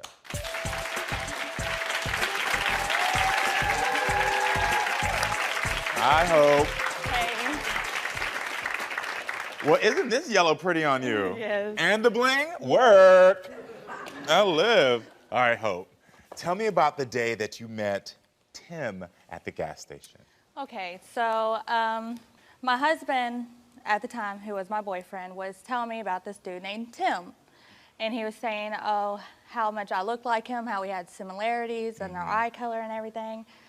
And I'm not even kidding. When I tell you, like, 10 minutes later, we go to this gas station, this guy's like, hey, where's Hope at? So he goes out to the car, and he gets me, and I walk into the store, and this guy's like, hey, I think I might possibly be your father. I would like to do a DNA test. Were you surprised by that? A little bit, Yeah, I can imagine. Who wouldn't? Well, you would have been shocked, like, what? Yeah, like, okay. So in that moment, why did you think that he could possibly be your dad? I didn't. I really didn't, because my mom had told me, like, for years after, like, he asked for the DNA test that it was, like, completely impossible. Like, she never did nothing with him. So, you know, I believed her because she's my mom. But before I submitted the request to come on here and everything, I texted him. I was like, before we even go on this show, I would want to know, like, why do you think you're my dad? Like, my mom said, you know, I just never did nothing. Like, it'd be kind of pointless to come on a show and you're not my dad, you know? Yeah, of course. So he told me the story, and before that, my mom was telling me about the story, how she was hanging out with some friends, and she didn't know who the guy she was hanging out with, and she gave me the names and everything. Well, he tells me the exact same story with her friend. So I was like, oh, 2 and 2 is adding up now. She really did do something with this guy, and she's, you know, lying. Yes. Yeah, Yeah, makes sense. a little So what bit. were you told about your father growing up? I thought it was his cousin my entire life. Yeah. So you thought Tim's cousin was your father? Yeah, for a while, until I was 14, and then we did a DNA test, and he wasn't. Got it. Yeah. Okay. Yeah, okay. Yep. That's the first time I seen Tim. He was at the courthouse with his cousin, and And you did the DNA test for the cousin? Yeah. Can I ask you a question just to go back? What was your childhood like? What was life like growing up? It was rough. I lived from house to house. I didn't hardly ever live with my mom. Mainly family members. I jumped from my mom's best friend to my aunt, to my great aunt, back to my mom's best friend, back to my great aunt. I lived with my grandma until I was 5 years old. So, and you have siblings, right? Yes, I have 4 of them. And they're all sisters? Yes. And do your sisters know who their father is? Yes. So, okay. Yeah, that's what I was trying to get. Like, how can you have 3? She has 3 different other baby daddies, but how do you know their dads and not mine? Do you think that Tim might be your father now that you heard that story and they line up? I'm hoping. I really do. I have a lot of, I don't know how to explain it, but I feel like deep down inside, maybe, possibly, he might be my dad, you know? Yeah. Just that feeling. Producers say he actually tried not to come here today. Did you know that? Yeah. Okay. Yeah. Because the only reason that struck me is that because the fact that y'all are in a good space now, Yeah. he came to you in this gas station, yet he didn't want to come here. Why was that? It was a lot of drama with his situation at his house. What does that mean, like a girlfriend? Yeah, a wife? his girlfriend at the time didn't want him to come at all. I don't know why. I couldn't tell you why, but after we got the DNA test done, and he texted me saying, "I'm not sure if I'm going to be able to do it." I was like, "No, you're not going to do that. Like, we're gonna do this." Yeah. So. Hold on, because I just have to step back because when I hear information like that, I can only imagine the emotional toll it takes on you.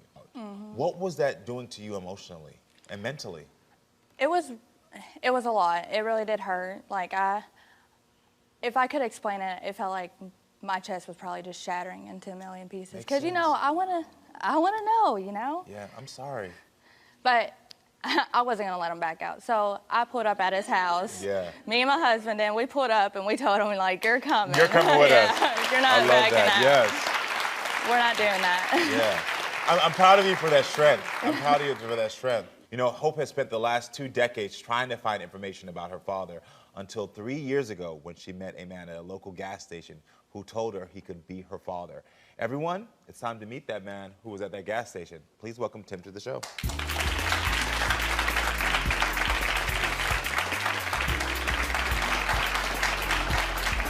How you doing, Tim? Good. Nice to meet you, sir. Nice meeting you. Yeah. So you asked Hope to take the DNA test, and then you didn't show up? Almost didn't show up today. I let somebody talk me out of it. Okay, yeah, what happened? Somebody being selfish, I'd say, and I should not have let anybody stand in my way like I did, or almost did. Almost did, yeah. Yes. Good thing you got this strong lady right here. Yes. That was like, yeah. She actually pulled up with my other 2 daughters. we She did. done. Oh, you His did? other daughters. Oh, they pulled up as a pot. They was like, not today. Yep. That's hilarious. Yep. So, why do you think Hope says she thinks that you're afraid of knowing the truth? Is that true? No, and as for myself as well as for her, I was willing to do it for her, and I wanted to do it for the both of us, because for one, I didn't want a child growing up without me. But for two, she's got the right to know. What's making you emotional right now?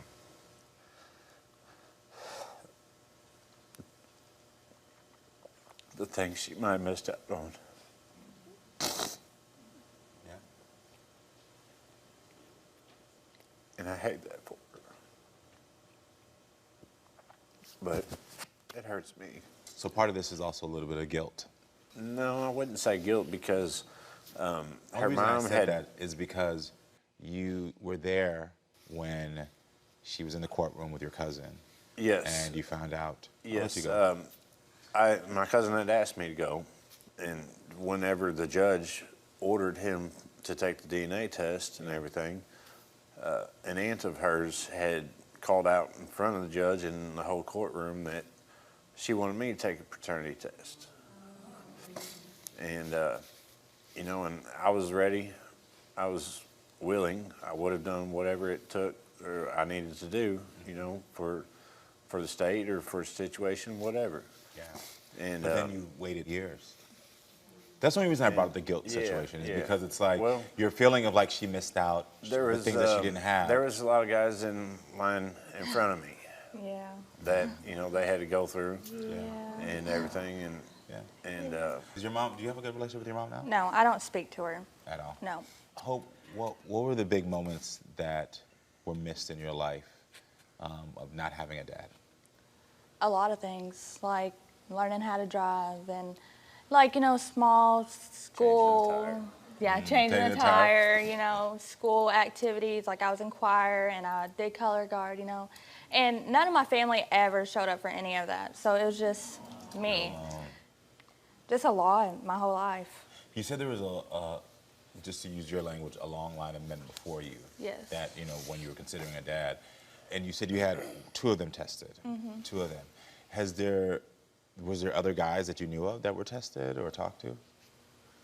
Not that I've talked to. I know that there was, like you said, 2 other guys. They said that there was another 2 more DNA tests, but I don't know the name of those guys. Got it.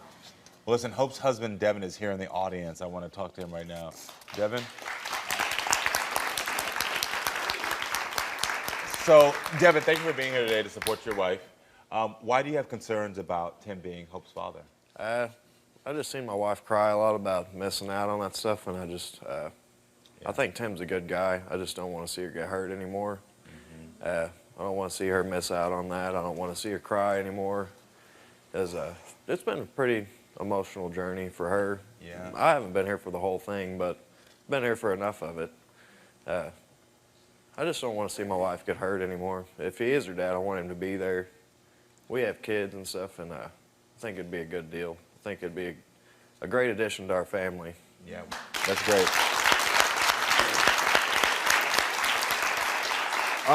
Thank you, Devin, so much. Listen, everyone, Hope has waited 23 years to find her birth father. And for the last 3 years, she's wondered if Tim was the dad she's been waiting for. Before we reveal the outcome of the DNA, Tim, are you ready to finally know the truth? I am. You are? What would this truth mean to you if she is your daughter? I'd have another daughter, and I'd be a grandpa. Oh.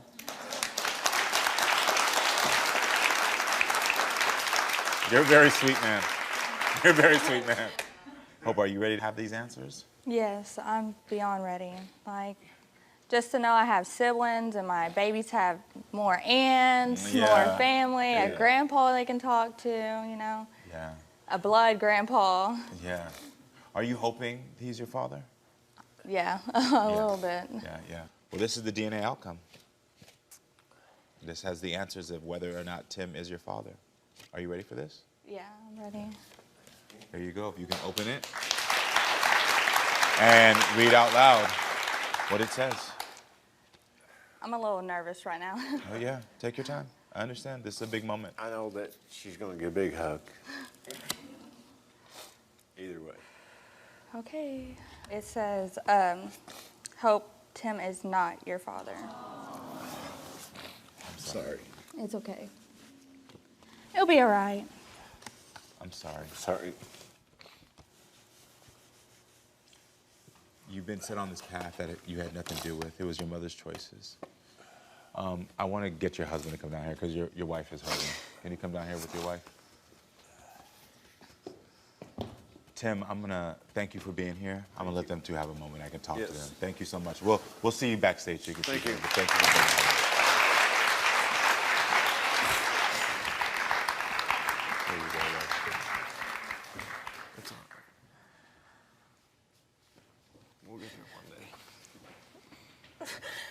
day. When I'm 50.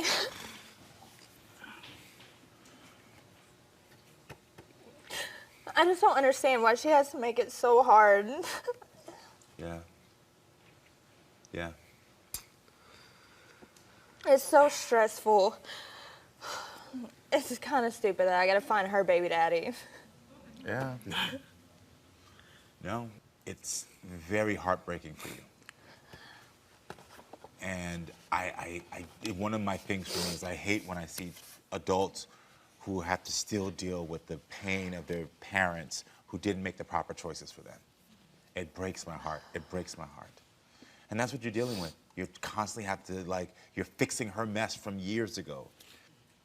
Yeah. But I'll tell you the beauty of this is that you do have at least someone who loves you, who's around you, who's supporting you. So at least you're not alone in this. And I know it's not enough to fill that hole of not having your father, but at least you should know that you have this. Right. Oh, she knows I'm here. Yeah. Now, you shared with a Facebook message you received yesterday with my producers. Yeah. Can we take a look at this? Yeah, if you want. So this is a man that hit you up and said, I know I should have reached out a long time ago, but my life has been a mess except the last year since I've been out and doing good, working and getting my life in order. If you're all right with it, maybe we could talk on here some and to get to know each other. And maybe when I can get the money up, we can check and see if I'm your dad. So I'm a big believer in fate. I even got chills reading that because I think as you're coming on this show, the fact that you would get that message when you're arriving here and he's saying he doesn't have the money, I would love to support you and pay for him to come here to get you your DNA test and get you your answer. Would that help you? Yeah. Yeah. 'Cause I don't want you to have to wait another 3 years like you did with Tim. How does that work? Does that work for us to give you the answers and help? Yeah, a little bit. Yeah, yeah. These things become personal to me because I don't want to see you hurting. And I see the brave face you're putting on. I see the strength that you're trying to hold on, but I don't want you to have to live your life trying to be this strong woman. I want you to have to feel like you can actually get the answers you need. Because I know you have the strength in there, and I know you've been putting on a brave face and being strong your entire life, and it's getting exhausting, right? I know it is. I know it is. And I'm sorry. So I want to be here for you and help you to not feel exhausted anymore. Are you willing? Yes. All right, I'm here for you. I'm here for you. Give me a hug. I'm here for you. So please tell me from your opinion, what happened after the show? Well, after the show, so I ended up taking another DNA test with the guy that we mentioned last time. He wasn't my dad. I did Ancestry, and I kind of found some answers, but not like the direct answer to where I was going. And I kind of broke it down, but before I sent it in, okay, I told my mom, I called her. I was like, because we were talking at that time. Yes. Before we stopped talking and then started talking again. So I called her and I was like, hey, I just put my DNA test in the mail. I was like, it's about to get sent off. And she tells me, oh, so-and-so could be a chance. I was like, okay, so where has this so-and-so been the entire time? Because I've asked you repeatedly over and over and over, who could be a possibility? And you've told me over and over and over, I don't know. And I think you're lying. You do know. And then all of a sudden she comes out with this name. Yes, and then she comes out with this name, and I was like, okay. So I'll wait 6 weeks, you know, and this stuff comes back, and I'm breaking it down, and I tell her, like, hey, actually, I think he is my dad. And she's like, I'm busy, I gotta go, and hangs up. Oh. So in your opinion, it's because of your mother why this is taking so long? Yeah. I mean, I didn't sleep with all those guys. I mean, yeah, no, I understand. No, I'm with you. I'm with you. I just want to make sure, because the thing is, when you tell me that the relationship with your mother is still back and forth, it sounds like the relationship is still toxic. How's your relationship with her as of today? we're working on it, I guess. I mean, I have a lot of mixed emotions right now, because part of me is like, she's my mom and I want to work on it, but then again, she has did me worse than anybody else has ever done me. One of the comments why she wouldn't help me figure it out at first is because she said, you're an adult, I ain't got to worry about you no more. I was like, it doesn't matter if I'm an adult or not, I'm still your kid. Yeah. You know? And what does your mother say when you ask her about your father? She don't know. That's all she says? That's all she says. She doesn't give you any other type of answers, anything at all? No. She's like, I don't know. I was messed up and I was doing stuff I wasn't supposed to. That's not an excuse. Because you gave me 6 different other guys' names, but you don't know who my dad is? Has this search been putting a strain on your relationship? Is that what's causing the strain? A lot of it is because she don't care. Like, if she showed more sympathy and acted like she actually cared about me, I wouldn't feel the way I do, but she don't care. She's made it clear, like, we've been offered on the show multiple times. The first time it was supposed to be me and her, and she said, I do not care. I don't want to do it. So there's no way that Andrew's mom and my mom were not talking about it. And because y'all raised as cousins, so they got it. They're communicating. Yeah, of course. So I even asked her, I was like, did you not sit back and think about it? She's like, oh, well, I was hooked on so-and-so, and I really wanted him to be the dad. It doesn't matter who you really want to be the dad. It's what you know. And you knew. Why do you think your mother's never helped you? She says it's because the dude that I think is my dad is a piece of and I was like, it doesn't matter what he is. I was like, I have that right to know because like I'm going through a lot of issues with my kidneys. I was like, I deserve to know my family's medical history. I was like, I deserve to know all that. I was like, there's no reason for you to hide it from me just because you don't want me to know. Yeah, this makes sense why finding your father is so important. Outside of just wanting to know who your father is, there's bigger things at stake when it comes to your health. Yes. Did your mother raise you? No. Everybody else in my family did. Your mother didn't raise you? No. Yeah. Okay. She'll claim she did. Oh, well, her comment is, she says, I gave everybody else the right to raise you, so really I raised you. I was like, that's not how that works. But okay, I'll let you take credit. Yeah. Do you hope that finding out the truth will also bring you and your mother closer? Or do you not care about the relationship? I want a relationship with her, but like it's been 23 years and she's done said hateful stuff. She's done, her actions were very hateful. Her calling me names, saying like, you know, you're 23, I don't care. When I see you on the street, I'm gonna beat you like a trick, you know, stuff like that. Like, you don't say that to your daughter. Yeah. I ain't gonna say that to my daughter. Yeah. Yeah, I just don't care anymore. Yeah, yeah. It's If been your too mother long. tried to come back into your life and say, let me try to be better, let me try to do better for you, would you be open to it? Yeah, if she's willing to change, but I've heard that so many freaking times, I can't even tell you.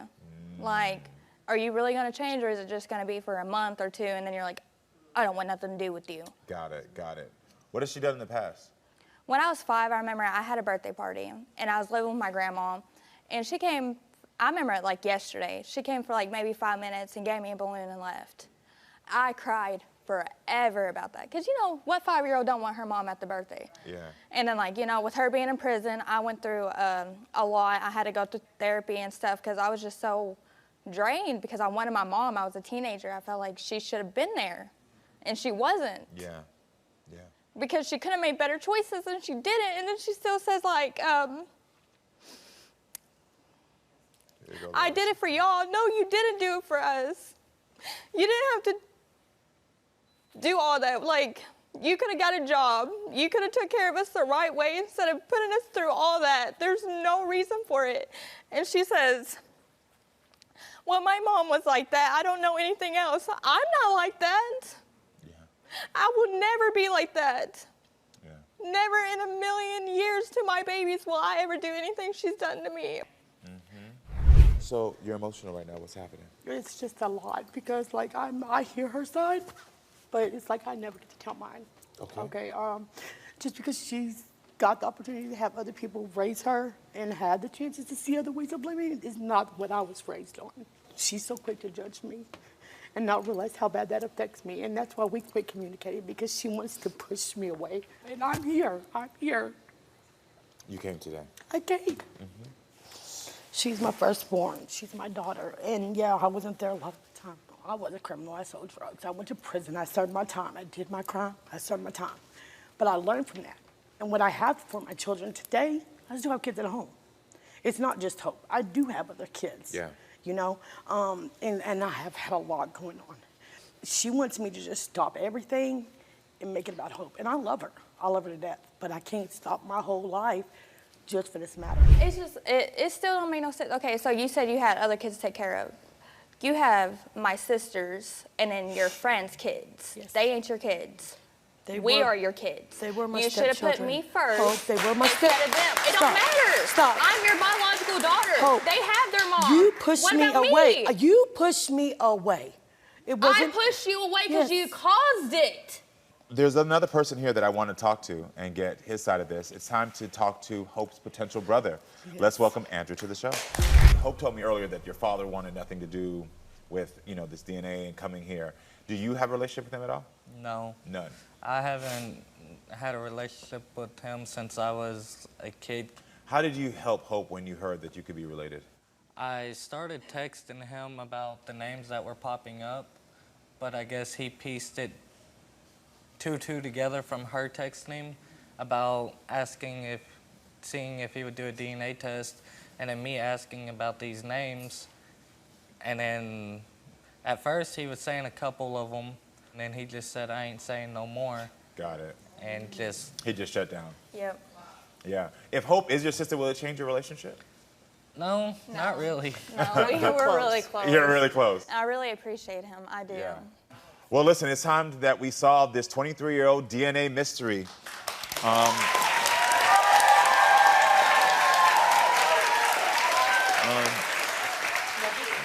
In this envelope is the DNA outcome. We've been here before. I've told you the last time you were here. You have been on my heart and mind. You deserve your answers. And as I told you last time, I will be here to help you no matter what is in this envelope. Are you ready for your DNA outcome? I guess, not really, because last time I came on here it wasn't good. Well, we're still praying and we're wishing that this could potentially be your brother right here, and then you have answers. Yep. Here you go. Okay. I really don't want to open it. Okay. Okay. Oh my God!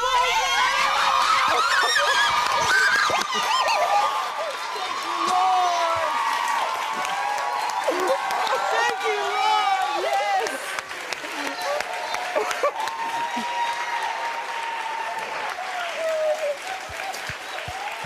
I'm so happy for you. He's your brother. You figured it out. You did What that. does it say? It says Andrew is your brother. Yeah. Oh my God. Come here, home. Come here, baby. You got it. You did it. You did it. You did it. I You did it. You figured it out. You did. You're so smart. You did it. I love you. Oh my God.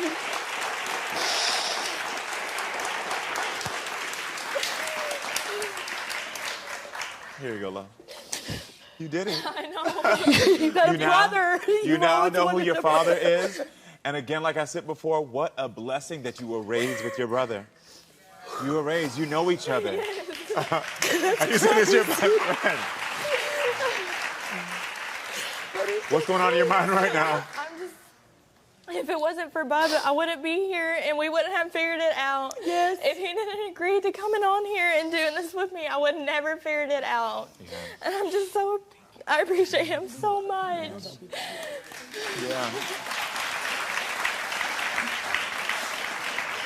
Andrew, do you have other siblings? Okay. I was hoping she would, if I found out I had another sibling, Sister. that it would be a boy. That it would be a boy, because now I have 8 sisters. And So you're the only boy? She don't have any brothers. That's my brother. That's your brother? Andrew, I gotta tell you, I feel what you're going through. I only have sisters, all older sisters. It's 4 of us than me. So, but let me tell you something. That's a blessing in life. To be surrounded by women, you've been very blessed. All right.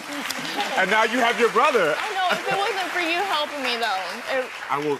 I'm just happy. I'm just happy. I don't want to take any credit for this because this has been you. This has been you not giving up on yourself. This has been you trying. This has been you making sure that you did the work for yourself to heal your family. You're greater than you even know. Like there's a light in you and a greatness in you that I don't even think you even have tapped into yet. Because for you to have the courage to do this, after all of that rejection, and still never give up on yourself, still never give up on your answers, still never give up on your family, you deserve this moment. She does. No, you would have. You would have got here. I'm so thankful for you. You got your sister. You got your sister. Okay. It's so crazy. What are you thinking right now? Like, it's crazy because, like, I helped raise him. I put him in timeout in the corner. I mean, and, like, they was raised, like, the only boy in the family was Bubby. You know, like, he's Bubby. And, like, just for that to be like that, it's amazing. I'm so glad she got some answers. Yeah. She figured it out on her own. She did. She really did. Because I couldn't help her. I wanted to, but I Yeah. couldn't. Yeah. I can't believe it. Oh my goodness. I'm so excited. I'm She's so happy she's the right private now. investigator. I've been looking for so long. And it was like on my birthday. And On his birthday, yeah. everything. It was like, I got you, Hope. Just sit back and enjoy the ride. Yeah, yeah. You made it here. You made it here. And you now have your answers. You know who your father is. Will you try to reach out for a relationship with him? Or No. Yeah, yeah. I think he's worth more than I Nick just could want ever to, be. I really, You just want answers because now you know.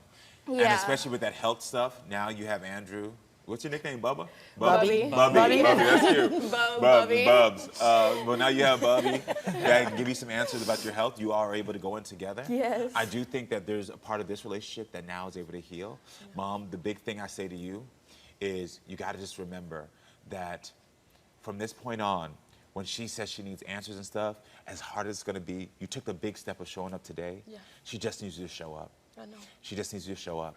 And as much as I know it's you want to go, you've been rejected, you have to understand that her rejection is really more confusion. Yeah.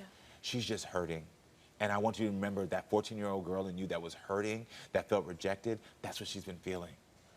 And so I know sometimes you're going to come up and say, you rejected me too, so I'm a lash back out. But you can't. Yeah. You can't. Because there's a beautiful relationship that could be built here. It could really be built here. Yeah. And I think y'all can do the work. And if you need some questions, I'm going to give y'all my number. Y'all can call me. I can help y'all through it. Okay? I can help y'all through it. All right? But good luck. I hope you did it. You did it. You did it, girl.